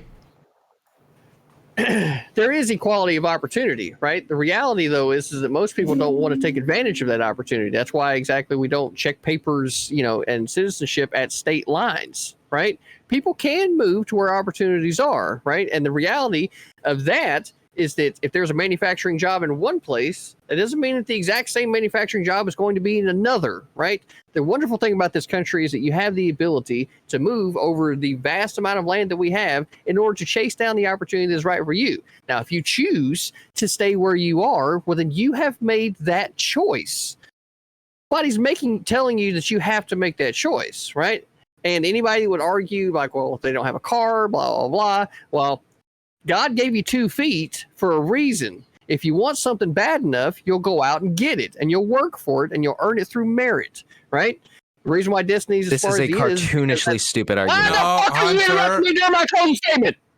Sorry, I didn't realize this was. I'm sorry, I didn't realize this was. I know. No, Hunter. No, you knew that. You fucking knew that because you knew before you left that you were asking for a fucking bathroom break, and you wanted to go last. So because of that, Dylan, it's your panel, of course. I would say you need to go in the fucking proper order now. Fuck, you're going last. How's that? Now, because of that, there is equality of opportunity across the land, and people can go chase that down if they want.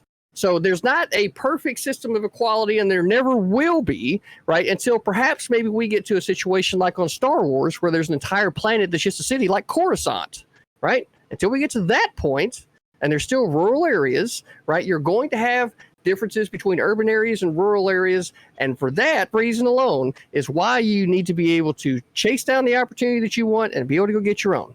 Okay, so everybody forward. This is supposed to be 30-second closing statements. So we're gonna aim for the 30-second mark, and I'm now gonna start like timing people. So now we're gonna throw it over to Destiny. Yeah, I think critical race theory is fine. I think that a lot of the arguments that have been made here against critical race theory, unironically, are actually using a racially critical lens to view these problems, which is kind of funny. And I think that it's okay to incorporate this in how we teach people and how we understand problems in society, because it gives us a more holistic view, and it's just another tool we can draw from to have a better understanding of why things happen the way they do.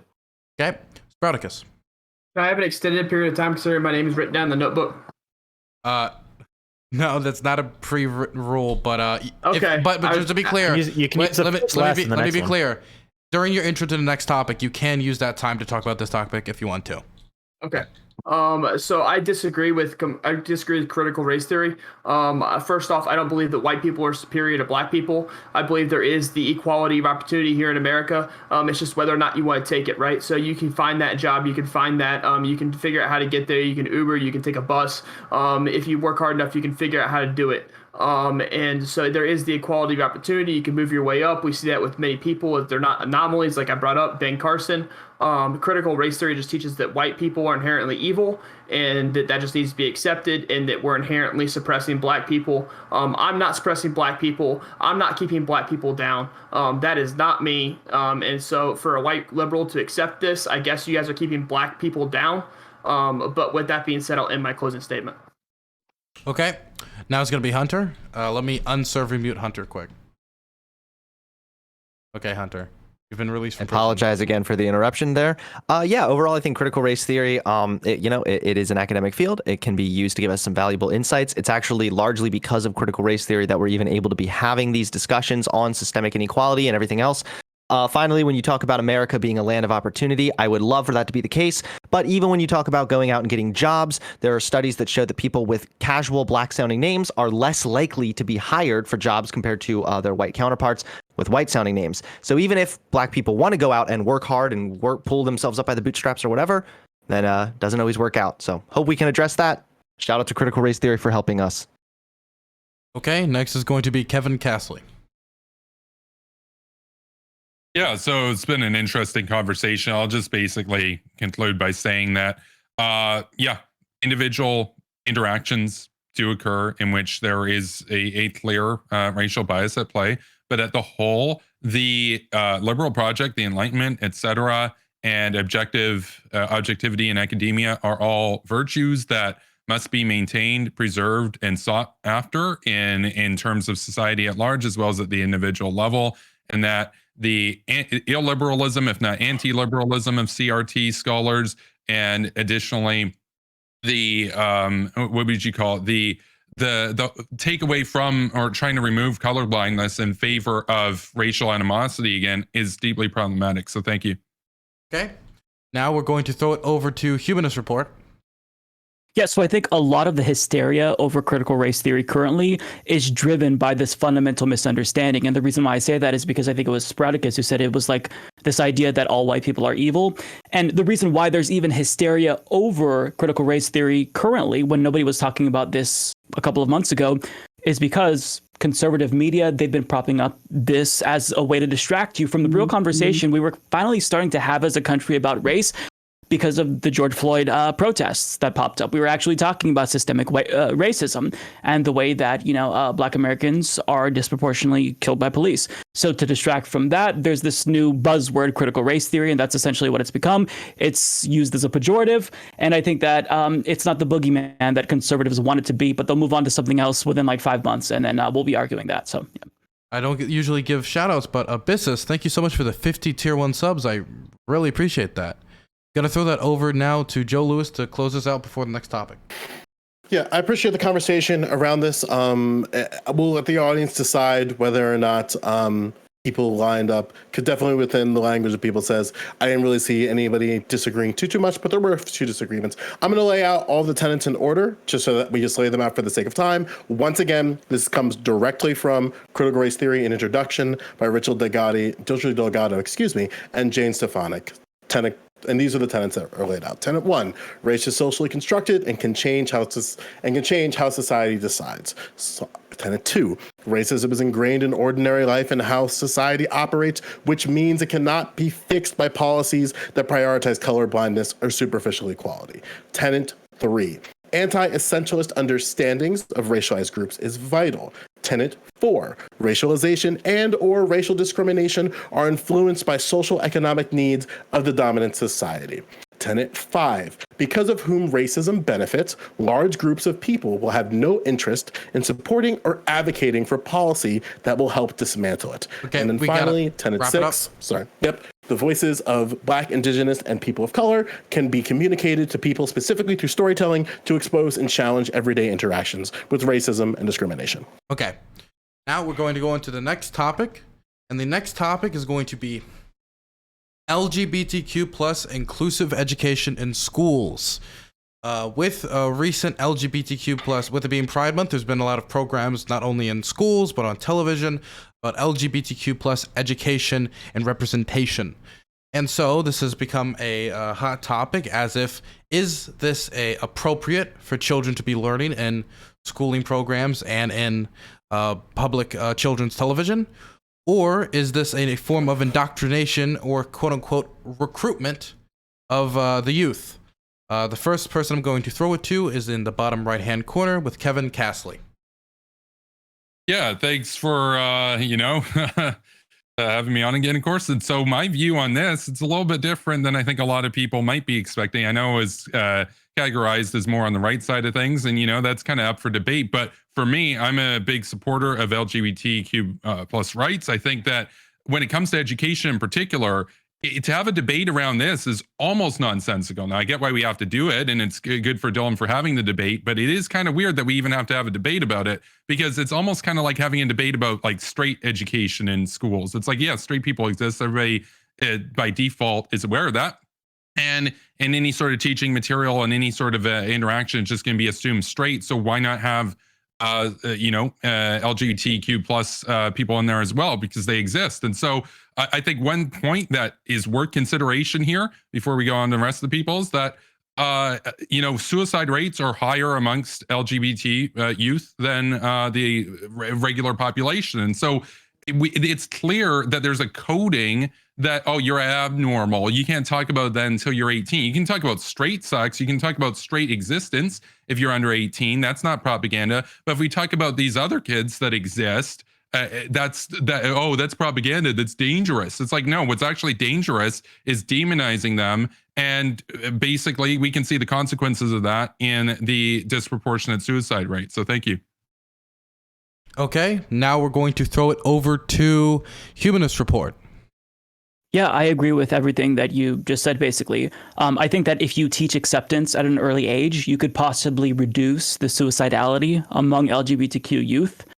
Just being a member of the LGBTQ plus community myself, I contemplated suicide at a very young age because there were no role models. It was demonized. And I think that if I were taught that it was a normal thing, a normal part of life, people being gay was a normal thing, that it would have been better. I would have developed as, I think, a lot more easily, we should say. But in terms of like the idea that it's recruitment, I've heard this thrown around, and thankfully this argument I've seen a lot less lately. People who think that it's recruitment, they kind of like assume, like there's this implicit assumption with that argument that you can choose to be gay, and that isn't the case. So obviously it's not recruitment. A kid isn't going to be enticed into being gay if they see that LGBTQ plus people exist. They exist. And so I think that we should learn about LGBTQ plus figures and history, and I'm all for it. Okay, next is going to be Joe Lewis. Yeah, just for context, I'm an educator in the school system, right? So just keep that in mind as you navigate my arguments, right? So LGBTQ plus education should be taught in schools. Much like what we saw in the previous conversation about CRT, a broad misunderstanding of a situation can lead to reactionary and reductive perspectives, right? So generally, LGBTQ plus exclusion across all fields within public education is insufficient. As a music teacher, we understand how musicians live and express themselves, and that can help us understand their work. However, what we see, and what I was taught, is that Queerness, as an example, is just considered quirkiness in musicians like Benjamin Britten, Francis Poulenc, Peter Tchaikovsky, Leonard Bernstein, and even Franz Schubert, just to name like a few of them. And we never discuss how their lived experience and how they lived may have influenced their work in a deeper way outside of just being quirky, quote unquote. And then like to add another point, LGBTQ plus education tends to be non-existent as it relates to social studies, which tends to only focus on history, with very little regard of humanities and political science, and even with those three together, history, humanities, and political science, as it relates to LGBTQ plus people and just history more broadly. We should work towards making curriculum more inclusive for all people, and that includes LGBTQ plus people. This is a very non-controversial perspective. Okay. We'll see what happens. Next, we're going to throw it over to Sprouticus. Okay, I believe that LGBTQ plus should be taught in schools the same way religion is. And to bring more definition to what I'm saying, I'm gonna tell you how religion is taught in schools. The U.S. Supreme Court protects students' individuals' right to pray, wear religious symbols, and express their religious beliefs at school, yet prohibits such practice if they are perceived as disruptive, discriminatory, or coercive to peers who don't share the same beliefs. I believe that should be a very, very similar scale as to how LGBT is taught in schools. I believe we should teach it that it exists, but if it is disruptive, discriminatory, or coercive, then it needs to be stopped and stopped immediately. I'll end my opening statement with that. Okay, didn't you want to talk about the last topic with your opening, or? Oh, I wanted to ask Joe a question, but I assume that's yeah. not allowed in opening statements, so you're good. Okay, Hunter. Yeah, of course, I support LGBT education. I think that it's really important. I think that there are, I would just like to read this really quickly, a 2011 national survey of over 8,000 LGBT students found that 85% of them reported frequently or often hearing gay used in a negative way, and 57% heard homophobic remarks from teachers or other school staff. There are even some teachers' manuals that explicitly refer to being gay as like unnatural, or claiming that like AIDS is the consequences of being gay, or so, like really, really just fucked up things, honestly. And when schools are, I'm getting a bad echo from someone. Yeah, CTV, we're getting an echo. But when schools sort of embrace these practices, it leads to more negative outcomes for LGBT youth. So, for example, research on LGBT youth shows that if they experience victimization, they're more likely to drop out of school. They have lower education aspirations, they have more depression and anxiety, and they have lower self-esteem. So if we want to make the overall environment of school life better for all students, we should obviously work to make that environment more accepting for all students. And that is included in a age-appropriate education on the fact that, yes, LGBT people exist. Okay, we're going to throw it over to American Nacho. Yes, I'm kind of like in between Hunter's, I think, and Sprout's position. I think that similar to like CRT, some of the aspects of like the LGBTQ community are like still pretty up in the air as far as like it's not really that fleshed out as far as like how many genders there are, like what all these other different labels are. So some of that stuff, obviously, if it's taught the right way, is fine. Like if you're just going to tack this on to the end of like sex ed and you're just going to say like, oh, by the way, there's also like gay people and like trans people, like, okay, fine. But if you're going to like force teachers to like lay out every single like 39 plus, continuing infinitesimal like genders, then I don't know how that's really going to help them. It's probably going to be pretty confusing and obviously like age appropriate, like, maybe in high school. So that's pretty much it. Okay. Hunter, somebody is asking for the source on the school textbooks with AIDS. If you could send that to me so I can post it in chat, I'd appreciate it. And yeah, sure, I can send you that. Thanks. Over to CTV. Yeah, I think that LGBTQ education needs to be taught at the collegiate level, right, to get more nuance with it. The biological processes for which things operate, I mean, clearly that's part of science, so it should be taught. I think that if we're going to be focusing in on education, I think that education that actually fucking matters to the individual when they're trying to make their way through life should probably be the focus of education. Like, I don't know, how to operate a firearm, right? I mean, especially since it's in the Constitution, why is this not being brought up? What kind of fucking trees are sitting outside in your fucking yard?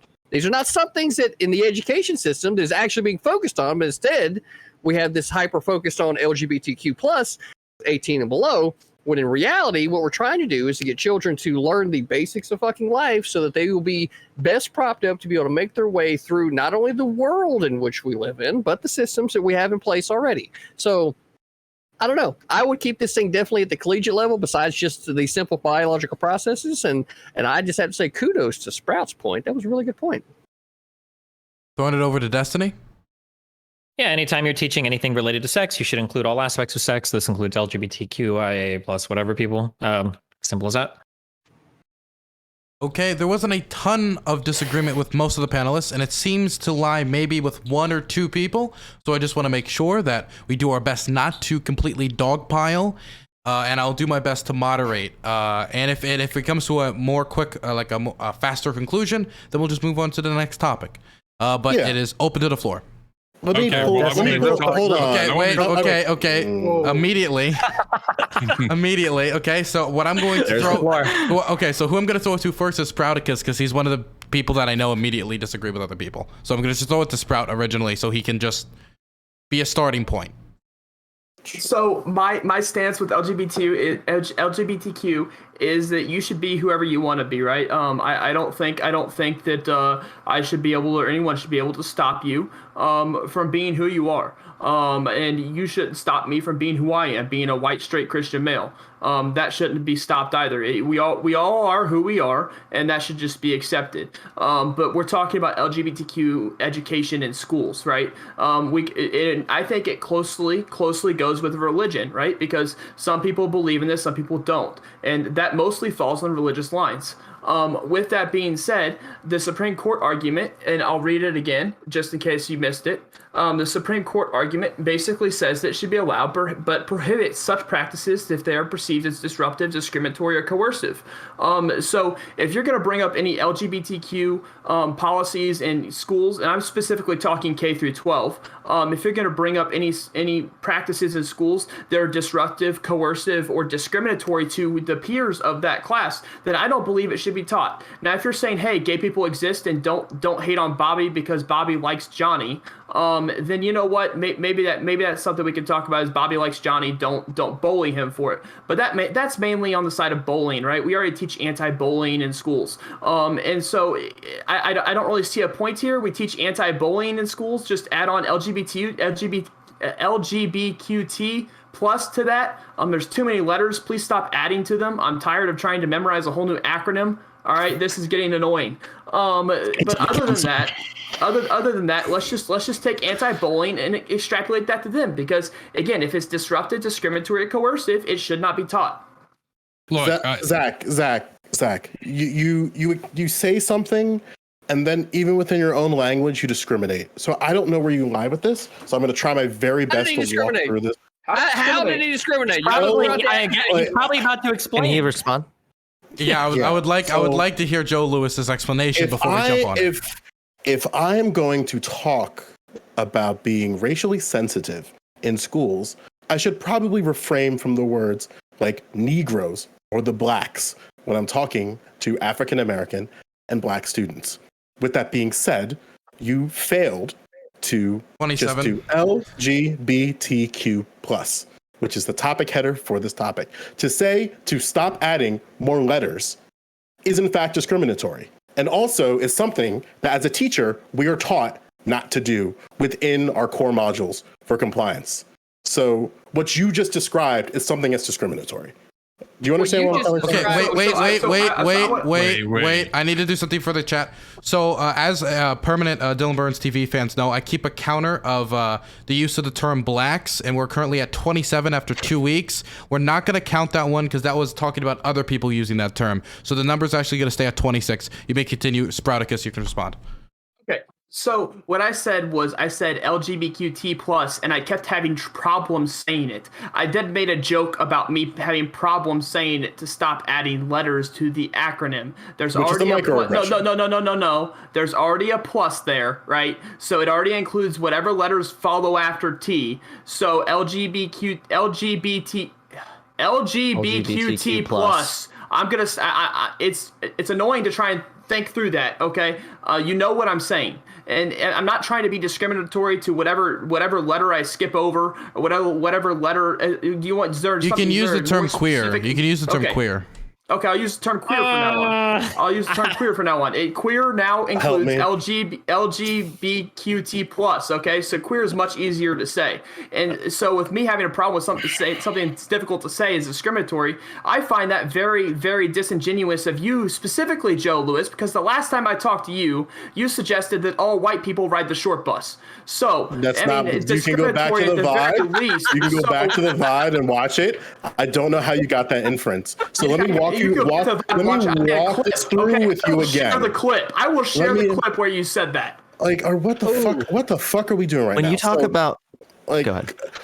I am an educator in the school system, and I'm telling you something that I was educated on as part of my mandatory education on understanding the very topic we are talking about. So I am probably the only person, maybe save people in here who are parents, who have a relationship with the school system. So I'm telling you, as an educator, what you laid out was a microaggression. I made it very clear why it was. I gave reason why it was. I gave the context of how I came to that conclusion. So you can deny all you want of what you did. I'm telling you that's what it was. I can reinforce that, and I can give you as much evidence as you need.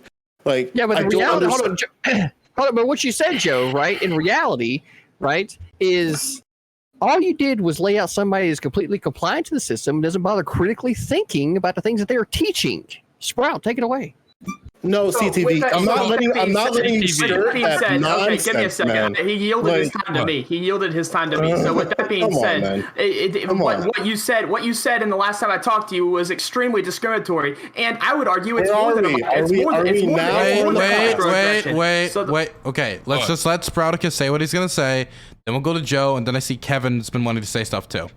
I would argue it's actually a little bit more than a microaggression. That's just straight up racist. And I called you out on it when it happened. So the fact that you can't remember when it happened or what exactly was said, I made a clip. Go back and watch it. It was on Prime's channel. There's a clip somewhere made by me, and you'll see exactly what I'm talking about. With that being said, I missed a few letters, and I got frustrated with myself that I kept missing a few letters, right? LGBTQ+. Okay, with that being said, I missed a few letters. I'm sorry I missed a few letters. It's not a microaggression. I didn't mean to offend anybody. I then promptly apologized that I missed a few letters, and then I made a joke about myself. So whatever you want to say, if you want to keep saying it's a microaggression, keep saying that, but I'm not going to address this anymore. I already apologized about it. I've already corrected myself. I have asked for a new word to say. It's a little bit easier. It comes out of the mouth a little bit quicker, right? So I've already apologized. I've already asked for a new word, and this is where we're going to let it be. If you want to keep talking about how I said a microaggression, keep talking about it, but it seems a little ridiculous. And just to be clear for everybody on the panel, conservatives do know that it is LGBTQIA+. If the conservatives on the panel, wait. If the conservatives on the panel need practice, they can practice call me a queer later. I already have it happen enough. So we're gonna go to Joe, Hunter, then Humanist Report. One of the problems that we have when we talk about this topic, especially in regards with discrimination, there's a vast misunderstanding of things like FERPA, which we might get into. And there's also the reaffirming of Title IX. So I'm going to ask you very directly, Sprouticus, how do you feel about the states that are banning trans athletes in schools? I believe that trans athletes should not be able to participate in the opposite sex sports. There we go. Why?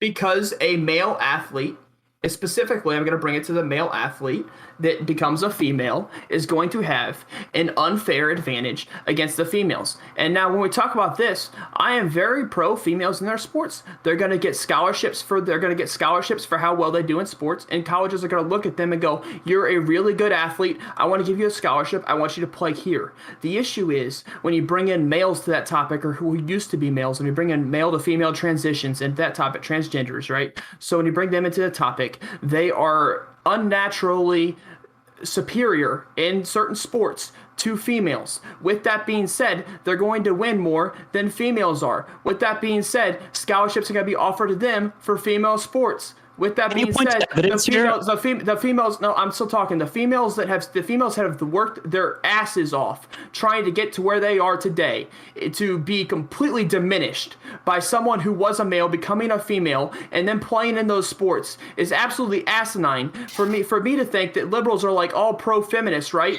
But they're not feminists when it comes to transgenders, because those females are given a very, very low spot in the totem pole when you talk about this. To ask you a question then now, Sprout, on that follow-up, why is it that within the legislation that's getting passed, they specifically address trans women and exclude trans women, but not trans men? Why do you think that is? Because trans men don't have an unequal opportunity in most sports, right? So in most sports, trans people who are women who transition to man don't have the testosterone, don't have the natural human growth hormones that grow inside of men, right? So testosterone is a human growth hormone. With that being What if they're said, taking hormones? What if they're taking hormones? I'd have to dig into studies on how long as. Hold on, I can help you. So, I can help you. Well, In Missouri, I'm not going to take what you say for truth. Sorry. in Missouri, trans athletes are allowed to compete as long as they are going through hormone therapy. House Bill 391 in Alabama, House Bill 354 in Arkansas, Senate Bill 1028 in Florida. All these legislations directly target trans women exclusively. And I'm laying out to you that trans men are excluded from the legislation. You are saying that there are inherent differences between trans folks, regardless of their gender, whether they're trans women and trans men. So I'm asking you, why are trans men excluded from the legislation when you don't want them to compete at all? He already answered that question. Did you did listen answer the that first time? I answered that question pretty thorough. You did not answer that question. He actually did answer the fucking question. Let me answer it the fucking again, okay? Okay, Open and then your after fucking this, ears, we're gonna go Joe, to because I'm gonna Kevin. answer this question. All right, open your fucking ears and get ready to listen. All right, because trans men have an unnatural advantage to sport. Sorry, trans women. So men to woman. Trans women have an unnatural ability at sports to where they can beat regular women who were born and raised as a woman, who have worked their asses off to get where they are today. Whereas trans men going from woman to man, they don't have that unnatural advantage over a man. So if you want to compete at a lesser advantage or at a disadvantage to who's already there, go ahead. But if you're going to give yourself an advantage, an unrightfully gained advantage over women who have worked their asses off to get scholarships, who have worked their asses off to get championships, they've worked their asses off to try and do what they do, to get that undeserved advantage over them, to someone who decided to say that they're a woman, I'm sorry, but that's just asinine. Because liberals constantly talk about how we're feminists, we're pro-woman, but it's until trans. Once trans hops in the discussion, you know what? Fuck the women, right? They don't deserve this spot they got in their team, because a trans woman can go in there and can just beat them off the team. So fuck women, we like trans people better. At what point are we going to stop and look at the hypocrisies of this argument? And if they were the same, why is it that they feel the need to always introduce themselves as trans women instead of women? It's because they understand from the start. It's because they It's because they understand from the start that there's an inherent difference, right? When the body naturally produces testosterone, right, and then you go to try to manipulate that through science, that's when there is a difference that is being made by science, and it's not happening naturally, and that is exactly where the conversation breaks down here. Do I need to go into the?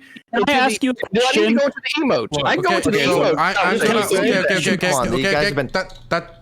emote. Okay, so I'm gonna go jump back to the list. It was supposed to be Kevin. But Humanist Report wants to respond to something directly that CTV just said. Would it be cool to go Humanist then you, Kevin? Would that be okay? Sure. Okay, Sure, Humanist, then Kevin, then Nacho. Okay, yeah. I do have something more to add, kind of to what Sprouticus was saying later, but I just wanted to ask a question to Critical. If you had to guess, approximately how many trans women have you met that approached you and they're like, "Hi, I'm Veronica. I'm a trans woman." How often has that happened? Just in your experience.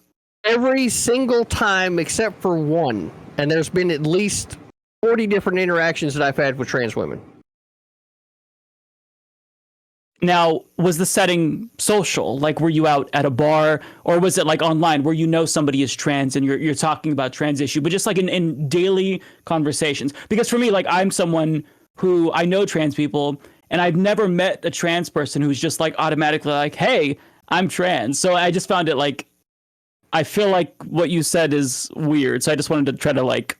I mean, I can understand why you might think it's weird, right? Because back in the day, it was a whole lot harder for people to just come out and be who they are, right? People are much more accepting as to who they are now, right? So my in-person interactions has been limited to about 10 people, but online has definitely been to about 30, right? So that's where like rough numbers is kind of where I'm at with it. That being said, though, right, like that one time that I'm talking about, though, was somebody being disingenuous and they weren't honest from the start. So that right there creates this situation to where, like, if there wasn't already an understood difference, then why would somebody feel the need to hide something, right? And they did, and because they did, right, then it introduces a whole different line of thinking when it comes to these two things being the same versus them just being similar. And that's where the conversation is different, right? They don't have an obligation to come out. Like, that doesn't necessarily mean that they're hiding something. But the reason why I asked that question is because they do if they're going to be sucking my dick. Choose to. Well, that's like kind of a different thing. No, that's what exactly, right? It's a different thing. And this is where the whole talking about that conversation right now. You said that there is this assumption in your mind that they know that they're different and unique, which is why they come out. So I just wanted to explore that because it sounded like a weird thing to say. So yeah, you can go to. Could I elaborate on that? Because, like, of course, transgender people understand that they're different. They're not cis, of course. Like, trans people are usually very aware of the fact that their biology differs from their gender identity. That is, after all, why trans people suffer from gender dysphoria, right? So no one's denying that trans people think that they are. Excuse me. No, well, most trans people do not believe that they are biologically that thing. Like, they don't think that their penis magically turns into a vagina. That is, after all, why gender dysphoria exists. Yeah, so I know I was up next. I had a point that I wanted to address CTV right off of his intro, because CTV mentioned that as far as the education of LGBTQ plus people goes, he said to relegate it to the collegiate level. The problem that I have with this is that we got a 2015 survey from the National Center for Transgender Equality that finds that just by the time, just when we're talking about youths, rather, 40% of transgender people in the United States attempt suicide. So CTV had talked about how, well, why not teach people practical things? In other words, it's not like sex ed is a thing. It's not like teaching about any other issues. Sociology, social studies is a thing. Let's just not talk about this at all in schools for 12 years or whatever. Let's teach them things that matter. Like you said, firearms, for example. Well, here's the problem with that. A lot of those people that do kill themselves, they might use a firearm to do it anyway. So it seems like this concern about what would be most productive of their time is disingenuous and superficial in that sense. And additionally, the same survey found that by the time people were 25, transgender people were 25, which is the time, shortly after most people have done college, 92% had attempted suicide. So I don't get how otherizing people for basically 12 years, or at least doing it implicitly by way of ignoring their existence, is in any way, at the end of the day, productive. If those same people you apparently are concerned about educating kill themselves. So I'd like an explanation. Okay, so then this is where we're going to make a correlation here, right? If there are individuals that are identifying themselves, right, by their race, by what's between their legs, their sexuality, right? If they're identifying themselves by these characteristics, which are immutable, right? Anybody going to disagree with me at this moment and say that these characteristics that I've just laid out are immutable? Will anybody do that? You could technically change that. Okay, so since they're immutable characteristics, if you're choosing to use these things to identify yourself, then you're getting away from what's really most important to you. So the only thing that really can be said here is that for individuals that have a preference, right, that is an immutable characteristics to want to sleep with other people, which in itself would bring it back to sexuality, which is where I definitely do not and will not abide this conversation going 18 and below, because you get directly into pedophilia, right? And I'm so against pedophilia that I definitely have no problem putting child molesters in the chair. What about in middle school, high school? Are you opposed to that? Are you opposed to that? Just say earlier. What did I just say earlier, right? The biological process. I know you don't want to listen, right? So, because the biological processes are what they are, meaning that there is a point in which a man reaches an orgasm, and there is a point in which a woman reaches an orgasm, and these are biological processes, right? How to use a prophylactic, right? That would be another great example of technology that's been developed in order for you to be able to catch these things. But does it actually matter in the LGBTQI plus community? No, because they're not procreating life. Therefore, it doesn't actually matter. It matters when it comes to disease control, right? So that could be one area in which it can be used, but then you would be sexualizing kids, and that again comes back to the inherent fucking problem when it comes to sexualizing kids. So, hold on, Kevin, hold on. I have a question Wait. I want to make sure Kevin gets a response for this, because this is his line of questioning. What the fuck is this in New York? Yeah, thanks, Dylan. So, Dylan Burns, actually here, the moderator of tonight's debate, had a video out recently on his YouTube channel, which I'd suggest everybody go and actually subscribe to if you're on Twitch. I haven't subscribed on YouTube yet. He did a video highlighting a pastor who would say to the suicide rates that I just presented, basically, well, that's good. I wish 100% of them would kill themselves. That was basically what this pastor was basically saying. And the thing is, that guy's at least masked off about it. That guy's at least honest. And so here's the problem, right? Critically thinking. The implication there that you think that I would want anybody to don't even fucking make that implication, asshole. He has the CTB. You gotta wait. We gotta let him finish. We don't know if he's gonna make that implication. Let's let him finish. I think it was already fucking made. You better watch your fucking words. I'm not saying that you're going in the same direction as the pastor. What I'm saying is that this idea that we should just ignore, anybody's existence that doesn't happen to be this default, straight thing, because you said, oh yeah, well, you can teach reproduction, but because LGBTQ plus people don't reproduce, I guess is what we're going for, except a lot of those people are like bisexual, for example, in which case they could reproduce within like mainstream sort of sexuality anyway.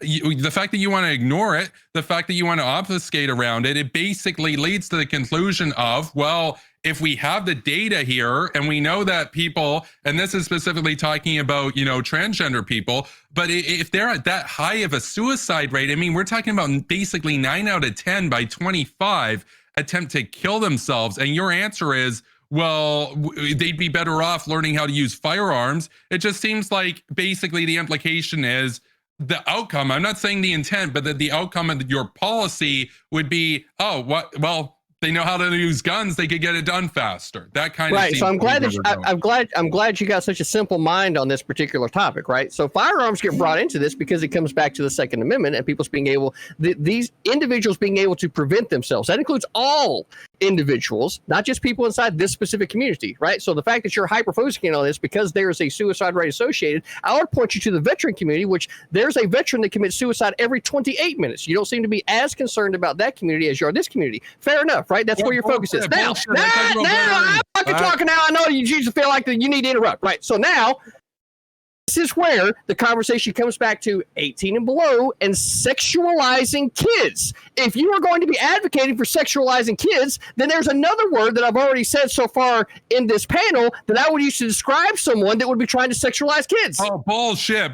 You're going to try to call me a pedophile here. You're opposed to, by this definition, basically, you'd be opposed to teaching any reproduction, any sex ed to anybody under the age of 18, because otherwise you're sexualizing monitor. No, you didn't. No, you didn't. What are you against? I said teach biological processes, right? And what are the what does that mean? You're sexualizing kids. Wait. Okay. We're shutting. Okay, we're gonna shut this down for a moment. Good productive engagement. Everybody's learned a lot. We're going to move over to Nacho, who has been waiting very patiently to bring us in here. Thanks. To get back on topic a little bit, because I'm just trying to figure out what I guess, because I was trying to look up examples, and it looks like there's only like a few states that are like saying that they're going to need to start implementing this into school. So I don't really know how this would look at, like, in the curriculum. But Destiny had said something that that piqued my interest. You said when we're teaching, if we're teaching sex ed, that we should teach all aspects of it. So like could you like clarify? Because obviously I could just take that out of context and be like, oh, well, it means you should teach kink and all this other crazy shit too. I mean, if you're teaching like how people, it depends on the concept or what class you're talking about. So for instance, if you're teaching a class on sex ed, you should probably cover like common sexual practices and like how to protect yourself, whatever that sex education classroom covers. If you're just teaching like a biology classroom about reproduction, I don't know how much like LGBT stuff would come up in that class. Right. Yeah. So that's what I'm trying to figure out. Like what exactly would this even entail? Because it seems like there's really simple, easy things to just tack onto the end of like a sex ed class. Like these are the basic functions, and also like there's some gay people, also there's some trans people. This should be like a little more normal. Like that part you could tack on at the end without getting into like the more nuanced things that really have not been fleshed out at any level yet. The more nuanced things could literally be like the more nuanced things could literally be like if you engage in anal sex, there is a huge fucking risk of like transmitting sexually transmitted disease. There are some things that pass easier that way. Or like, I mean, it depends on what you're talking about. I mean, it depends on the extent to which that classroom is educating. Okay, well, so then maybe I could clarify. Hold on, because I want to be clear. Like, so, there are things like the LGBTQ IA plus, like that's the whole part where it just really kind of derails for me, and like I don't really understand anything. Like I do my best to try, but like I don't fucking understand any of that other stuff. So if we're just gonna cover like the main basis, like what you pointed out, Destiny, is like that's something that we can point to, that we have data to support, that we can say like this is the thing. LGBT is just sexual identities. Anything relating to do with kink is stupid as fuck and has nothing to do with this conversation. This is part of the reason why I don't want it at fucking parades, is because people start to think that kink and LGBT stuff has anything to do with each other. They're total. I'm not screaming at you. I'm sorry. These are totally separate concepts that should have nothing to do with one another. Anybody that tries to pair kink and LGBT in a conversation is a moron. You should tell them they're a moron. LGBT would just be, and plus would just be like, hey, here are the types of sexual interactions you might have. This is, if it's a sex ed class, this is how you protect yourself. Like understand roughly like this or that, and like that would be the conversation you have. And then like sexual identities, not like, okay guys, like today we're going to talk about the difficulties and like strapping up your harness for your like BDSM kink outfit so that you can have the optimal sexual pleasure with your fellow 14-year-old freshman. Like not those types of conversations. That would be insane. Hey Nacho, can I ask, following up on your question, can I ask a question to the panel, just to kind of follow up on your question, get everyone's kind of viewpoint on this? Is that okay?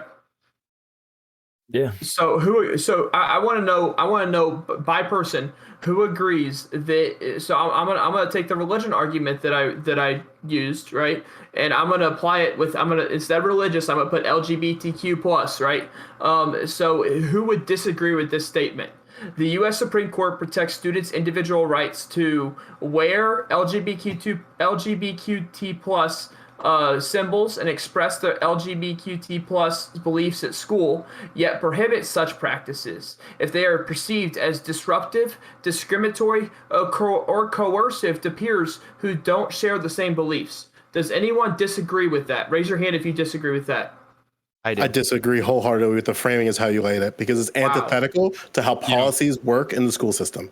It's antithetical. Furthermore, LGBT is not a belief, it's an identity. This would be like saying, well, black people at my school makes me uncomfortable, so therefore it's uncomfortable for black people to be there. It's disruption. So Christianity is not identity? I can't identify as a Christian? No. You're getting something. You're saying that I'm going to help you. So there are parts. There's these things in education, because I guess I'm going to just have to fucking show my power level here. There are things in education that are known as identifiers. And identifiers are going to vary different based on how your state interprets FERPA, which is the Family Education Rights and Privacy Act. So there are certain things that are called directory information, and parents have the right to request that educational institutions do not disclose directory information. However, race, disability, citizenship, gender, to name a few, can never be directory information. However, religion can. So you can, as a parent, disclose to your institution, I do not want my child's religion to be identified as directory information, and there's nothing that the school district can do with that. However, and this is the problem that we're seeing with the trans laws around athleticism, is that gender is considered directory and is not considered directory information. So you cannot, as a parent, protect your child from having that information disclosed. It's just public information. This includes citizenship. So I'm gonna rephrase. disability. So I'm gonna rephrase because Joe Lewis seemed to not like the phrasing. All right. So the U.S. Supreme Court protects students' right to wear LGBTQ plus symbols and express the LGBTQ plus identity at school, yet prohibits such practices if they are perceived as disruptive, discriminatory, or coercive to peers who don't share the same identity. What do you think this means? It sounds like you're trying to say that this would prohibit you from just openly identifying as LGBT, when it sounds like what this law or this ruling has to do is like you wouldn't be able to wear like a giant dildo on your head and say I'm celebrating my gayness. I think more specifically what it means is that I think more specifically what it means is that people can wear the clothes that they choose to wear, right? And if they are in fact LGBTQ, right, that they can absolutely be who they are, right? But when that behavior, right, say like if you're gay, you start hitting on a guy, right, and that guy's like, I'm not with this, right? Leave me the fuck alone, and you persist, that's where the fucking problem comes in. No. That is that be sexual harassment? But that's what he said, though. No. That's a totally different thing. I think the difference we're talking about. It's the same thing because he said it was being disruptive. No. Wait. That has nothing to do with that. Okay? We gotta let Destiny. We have to let. He can say that it doesn't, but the fact is it's being interpreted differently. CTV. You're talking about something you don't know what you're talking about. Joe, CTV. okay. Joe, can you hear me? You're right. CTV, can you hear me? I can now. You can now. What was it before? Oh, I can hear you a minute ago. I didn't hear you before that. Okay. Let's just make sure that if we do hear me, that we quiet down. Destiny, please continue. Yeah, I think this has to do with more protecting the idea that like if you want to wear like a headdress or whatever because it's part of your religion, you can do that. But if you want to wear a badge that says I want all Jewish people to be killed, you can't do that. I think this is what the spirit of this ruling is getting at. It's not like you can't be openly LGBT plus because it's offensive to religious people. Okay, but so here's the thing, though. So, Destiny, it perceived as disruptive, discriminatory, or coercive to peers who don't share the same identity. What part of that would you disagree with? It's not a matter of me disagreeing with it. I think you're weaponizing it in a way that's not meant to. So, I'm for not instance, weaponizing it. What I'm saying is that LGBTQ plus should be taught in schools. They should be taught that, you know what, there are gay people. I'm specifically talking K through 12. Collegiate education. You can decide what you want. You can decide what school you go to. You can decide what classes you attend. So teach that in collegiate education if you want to. But I'm specifically talking K through 12 schools where kids are required to go through these schools for the most part. I think you could drop out of school at but like, why do you keep bringing up this particular thing? I'm bringing this up because I think it should be taught. I think it should be taught as there are gay people, not to bully them, let them be them. I don't think we should discriminate on gay people in school or LGBTQ plus. So I don't think we should discriminate on based off just the identity of these people. And so with that being everybody said, agrees with that, but why do you keep bringing up this particular thing over and over again? Because that's how we currently handle religion. That's how we currently handle religion. That's how I think we should handle LGBT. What is the point of bringing it up? You're bringing this up and then you're saying things that everyone on the panel agrees with. But what are you bringing this up for? I'm asking if anyone disagrees, and there was 3 people that disagreed. Because it sounds like you're trying to bring this up and use this in contrary to people teaching LGBTI whatever stuff in school. I said that LGBTQ plus education should be taught in schools, so that way gay people aren't bullied and stuff like that. And I specifically said that. Now this is where I draw the line. This is how religion is taught in schools. This is how I think LGBTQ plus should be taught in schools. So with that being said, this is my point. I'm allowed to spread my point, Destiny. And there's 3 people that disagree with that, and I don't believe your hand was raised when I asked if anyone disagreed. Okay, I don't know. Spartacus. So the problem here is, and this is why I'm very frustrated about this, is that you don't know what Title IX is. And it's very clear in your language, you don't know what Title IX is. So I'm going to help you because the Department of Education has enforcement enforcement mechanisms for things like discrimination. Title IX prohibits recipients of federal financial assistance from discriminating based on sexual orientation and gender identity in their education programs and activities. The department also concluded, for the reasons described under the Supreme Court ruling, which escapes me right now, Bostock v. Clayton County, that it extends to students, right? So initially within that ruling, it was just in terms of workers and when it comes to sexual orientation and gender identity. However, the Department of Education affirms that this can extend to students. So what the reason why I'm very frustrated in this right now is that Title IX protects trans folks, trans students particularly. You described earlier that you want to discriminate against trans students in regards to athletics, which is in a direct contradiction to Title IX. And then you're laying out this thing about religion and a correlation between religion and how religion is taught in schools versus how LGBTQ plus education is taught in schools. But unfortunately, you don't have any evidence of LGBTQ plus education taught in schools because in most curriculums, it doesn't exist. So Right. The issue I'm having here is that you're conflating a discrimination issue with an education issue. And as a teacher, it just is driving me up a wall. And I want to have a better conversation about this. But if we don't know like what the protections are for LGBTQ plus students and how that relates with discrimination and how that's different than the education, then I don't know what the fuck you're talking about. So All right, I'll let's just bring it I'll out. repeat my stance. I'll repeat my stance because evidently people can't fucking listen. It's been 2 times that Joe Lewis couldn't fucking open his ears and hear my fucking stance. So I'm going to repeat it a 3rd time, all right? This has not been the first time, Joe Lewis, that you haven't been able to hear my stance that I've so obviously obfuscated, okay? So I believe that LGBTQ plus education should be taught in schools, but should be prohibited when it is perceived as disruptive, discriminatory, or coercive to peers who don't share the same identity. Huge the thing problem is, right here. okay, Massive issue. You just said they're Okay, so, okay, Joe, we're gonna go Joe, Hunter, then Kevin, and then we're gonna wrap the topic up. Your problem here doesn't exist in academia in K through 12.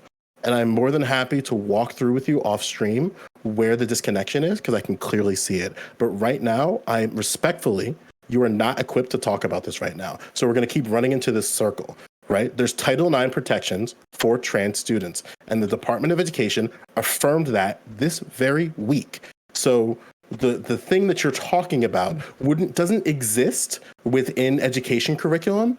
And in terms of like the expression of like if things are coercive or discriminatory, that already exists within Title IX, but then you're trying to conflate it within religion, but religion is protected within the school, within the education system. Every state does it from a different varying degree. So that thing that you're worried about in terms of religious expression already exists. But the problem is we have religious protections for students already. And this is why it frustrates me because you don't know about those religious protections that exist within schools unless you can articulate them. I think the guys are like talking past each other at this point. I don't think he's saying that these discriminations exist yet. But if we're going to go down the path of like we should teach this in schools, that this is the way that we should handle it. right, Sure, and that's but his. to be And if clear, that's the case, then, yeah, sorry. and if that's the case, then that would be a huge problem because what he's saying is basically that you shouldn't be able to teach LGBT stuff if people perceive it as being disruptive. Well, it could What be if someone reworded. perceives a He just what if a repurposed the existing ruling, right? but- And yeah, and I mean, what if someone perceives black people as making them uncomfortable or being disruptive? We don't make decisions like protected this. already, though. You are making a really bizarre comparison also. And as Joe pointed out, Title IX already protects LGBT people, so we don't need this weird religious comparison that you keep trying to make. Arguing about. All right, so I got a question, Yeah, right? hold So- on. No, official question. What was what- the official ruling Official on Title question. IX's protections for trans athletes? So I can What was lay it? it out for you. I can lay it out for Okay, you. then we're going to Kevin, and then we're wrapping it up. Sure thing. Give me 1 second. Because something that I do for panels is I take notes. Title IX provides, with certain exceptions, no person in the United States shall, on the basis of sex, be excluded from the participation in or denied benefits of or be subjected to discrimination under any education programs or activity receiving federal financial assistance. I want to make that exception because the only exception that exists with this. But verbatim from the decision, After reviewing the text of Title IX and federal court interpretation of Title IX, the department has concluded that the same clarity exists for Title IX. That is, Title IX prohibits recipients of federal financial assistance from discriminating based on sexual orientation and gender identity in their education programs and activities. The department has concluded for the reasons described in the notice that, to the extent the interpretation may exist, this is the best interpretation of the statute. So there's a Which whole is thing inherently about, different than what Sprout's been saying this entire time when he's based his entire argument around biological sex. right. But Thank the problem, you for making my point. No. But the problem is gender and sex are separate in education. They're not the same. It's going to vary from state to state, right? You keep referencing Title IX, right? And Title IX just told you that they were different. That's why they clarified the language. No, because the problem is we still have gaps in there, which I described when I was talking about FERPA, specifically within FERPA. So how is that Sprout's fucking fault whenever he's been arguing from a point of biological sex? Wait, okay. Because sex and gender are separate under the statute. Sex and gender are separate under the statute, but some states do their interpretation of directory information, which is personally identifiable information that is not generally considered harmful or an invasion of privacy if disclosed. Gender exists outside of that directory information. So states can create laws that discriminate against trans folks. Why is that? Because every state has a different interpretation. As example, in California, a transgender or gender nonconforming student may not express their gender identity openly in all contexts, including home. Therefore, revealing a student's gender identity or expression to others may compromise the student's safety. So even within that California statute, there is a direct contradiction with the definition of directory information. So right now, with me as a fucking teacher, there's a direct contradiction with what currently exists, which is an old statute of directory information, and what currently exists in 2021. So over time, states are adjusting and clarifying. However, thankfully, because of FERPA, there's some things that you can do to make sure that things can be affirmed. However, in Republican states, they don't kind of give a fuck about that, and they're going to skirt around every loophole and use women as their things of protection when it's very, very clear in the law that the laws directly target trans women, but do not target trans men. Trans men, under a vast majority of these laws, can still compete in sports, but trans women cannot. And they use cis women as the shield to discriminate exclusively to trans women. And that is actually disgusting. And you just Okay,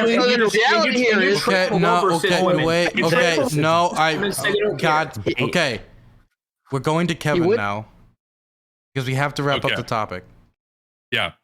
Thanks, Dylan. I had a couple points because Sprouticus had asked, and I disagreed with what he brought up, basically. And I got a couple points here about that. The first one is basically kind of what Hunter alluded to, which is that, well, somebody who is offended or takes issue with the existence or the promotion or the outward existence of LGBTQ plus people could just say, oh, this is an infringement of my religious rights, for example. And that argument has been made many times in the past. I've seen people like Michelle Bachmann make that argument, for example, back in the day. I'm sure you can find a lot of contemporary people that are making this kind of argument, but she just came to mind. That's very problematic because it lends itself to, as actually what Destiny pointed out, was a weaponization of a concept which is mostly non-controversial for nefarious ends. And the second point that I would bring up, which is that I don't even agree with this. Like, I love the United States. I call the United States the vanguard of liberty and everything. But when it comes to the American Constitution, it's not perfect. And the relationship, the dynamic of religion and secularity in the American Constitution, as I see it, is kind of problematic. I'm more a fan of the French concept of laïcité, basically, which is this idea of freedom from religion. I wouldn't even agree with the Supreme Court's ruling there because the idea of it lends itself to religious apologia. And of course, that lends itself, of course, getting back to this issue, to basically bigotry against gay people, women, etc. I find it very interesting that social conservatives, and in particular religious conservatives, are now all of a sudden rushing to defend, shocked and chagrined about women and young women in athletics. It's like, okay, but your guys' doctrine literally teaches that women should not be in any sort of position of lecturing power, etc. You can look at what is it? Shit with that. You haven't even read the first fucking Bible. Okay. Correct. So anti-theism or GTFO. Thank you. Okay, we have to wrap up. We're gonna do ending statements. If you want to say something, do it in 30 seconds. We're starting with Nacho. I think I muted myself instead of unmuted. Yeah. So the whole we could just say I perceive this as disruptive. Doesn't it's kind of debunked in the own hypothetical because you're just pointing out that just like Black Americans, trans people are already a protected class. So that obviously wouldn't be the case. I also I teach music. I help with my the band camp at my school. We had a situation where we go and anecdote Andy here where all of these girls were put in a cabin. They were all lesbian or trans, whatever. And there was one or two girls that were in the cabin during band camp that were straight. And the girls were joking around, and they were oh, by the end of this camp, all the girls in this cabin are going to be gay or trans. So the girls text their parents, and the parents call the instructors, and then we have to go fucking deal with this shit. Obviously, that's fucking disruptive. So obviously, this isn't going to fucking happen all the way through the whole thing. But to just say there's nothing that can be disruptive about this, that's not true either. So again, I'm going to stick this in the same envelope that I did the first topic. We can use this, you can teach these things, but when it gets into the more, when it gets into the weeded areas that really aren't fleshed out yet, I think we should just leave that to the experts or to those that are studying that until it's more developed, and we can maybe try to introduce those things. Okay, next is going to be CTV. So what you've been seeing here from those arguing on the left side is a complete, just asinine trying to fucking understand terms. They've completely taken Sprout completely out of context of what he's trying to talk about, right? He's defined these things along the lines of sex, which are male and female, right? And the Supreme Court, from everything that Joe read, definitely understands it along those lines, which is why they bothered even making the fucking delineation between gender, right? So because of that, right, if states choose that they want their education system to be based around the biological, right, instead of the social, right, then they are free to do that. And why would they not be? Right? If they want to have it based in science rather than social constructs, because that's what's going to serve their constituents more over time, then they absolutely have a right to do that. That's it. Okay, next we're going to throw it over to Destiny. I'm not even sure what the fuck the conversation is at right now. I still support LGBTQ stuff being taught in schools. I don't support lesbian girls turning all the other girls at band camp into lesbians. Yeah, that's my position. Okay. Next, we're going to throw it over to Hunter Avallone. Yeah, this conversation really did kind of get off the rails, but still, yeah, it seems that LGBT and education does seem to have a net benefit for both LGBT students and for non-LGBT students, just helping them learn how to be more accepting, reduces bullying, and overall makes the whole educational process for LGBT individuals significantly better. And I think that that's really important for creating productive members of society. So yeah, I still support LGBT being taught in schools, and that's it. Got it. Okay, we're going to throw it over to Sprouticus. All right. Joe Lewis, just admit that you're done with cis women and you're throwing them into the bus and trying to for prosperity of LGBTQ plus. That cis women just get thrown into the bus. They get take the bus for this one, right? So never once did I say I was against LGBTQ plus education. With that being said, I said that it was again. I don't think it should be practiced if it is disruptive, discriminatory, or coercive. With that being said, I don't think there's anything wrong with that. There's been a couple people that disagree with me on this panel, and I don't know why. If you think that disruptive, discriminatory, coercive is too broad, then I guess let me know. But I really don't think it is. That's where I'm gonna lay my stake. Go ahead. I'm done. Okay, I'm gonna throw it over to Joe.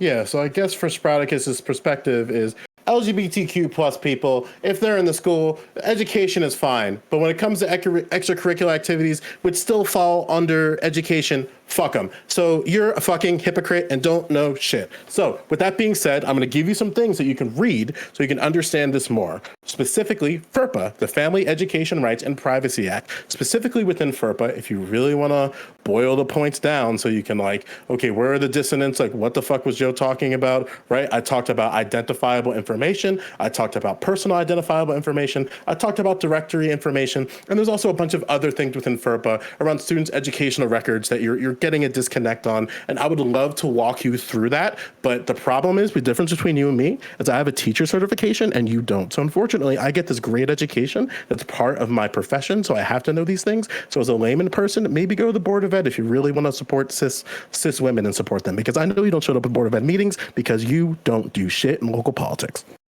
Actually, I do. Stay being a pastor, okay? Okay, we're Stick gonna with throw that. it over to Humanist Report. Yeah. Fuck you, Joe. Wait, okay, I wait. I let Sprouticus say the quick thing because I was like, okay, whatever, it was quick. But let's not make that a thing where at the end of it you go like, fuck you, screw you, fucking start throwing like water bottles at each other or something. You're going to speak condescendingly to people I don't during care. your closing statement. He can be condescending, okay? He can be condescending. He's allowed to be, okay? Everybody, I mean, Sprouticus's whole statement was Joe Lewis hates women and throws them under the bus, okay? If he can do that, then Joe Lewis can do the same thing, okay? Anyway. Much for the tolerant liberals, huh? Yeah, so much for the Just say my jabs are better. Just say my jabs are better. We're That's an going. easier point of view. Okay. Humanist Report, please finish. I don't know how you people do this every week. This is exhausting. So that conversation went off the rails. I still agree that yes, we should teach LGBTQ plus education in schools, K through 12. And I think that really, before it got off track, what I think is it Kevin said at the beginning was a really great start, and that's kind of where we should have explored. So yes, I still very much support it. Okay. I'm going to throw it over to Kevin Castley. Yeah, thanks, Dylan. So, it's been an interesting panel, and, it kind of shows you the diversity in politics because, we got people that would otherwise disagree on stuff. Like, I know I agreed with CTV on some stuff in the last segment, had some issues on other parts, but on this one, it was pretty clear. I mean, this is a matter of life or death as it relates to specifically talked about transgender people, but LGBT people at large have a higher suicide rate before they even enter college. So this whole thing, save it for college, it's like what if they're dead before then? That was the point that I brought up. And the second point was I just like to acknowledge, it's interesting. We can find some common ground with people that I normally kind of disagree with. So for example, like Mike, I've covered Mike and it's good to have some agreement here because I've disagreed with some of your takes on foreign policy, and we covered them on my show Google Gang Rising with Spooky Nukies, so over on Superpower Broadcasting. But it's good to have some agreement now and then. I'm not actually counter what CTV said, like basically like a leftist or whatever. I'm kind of a center to center right liberal. So, but I care about LGBT existence, and this is a matter of life or death for them. So, thank you. Remember to hit that like and subscribe, and don't forget the notification bell so that my videos show up right in your feed. Second rule. Wait, who? Who asked? Anyway,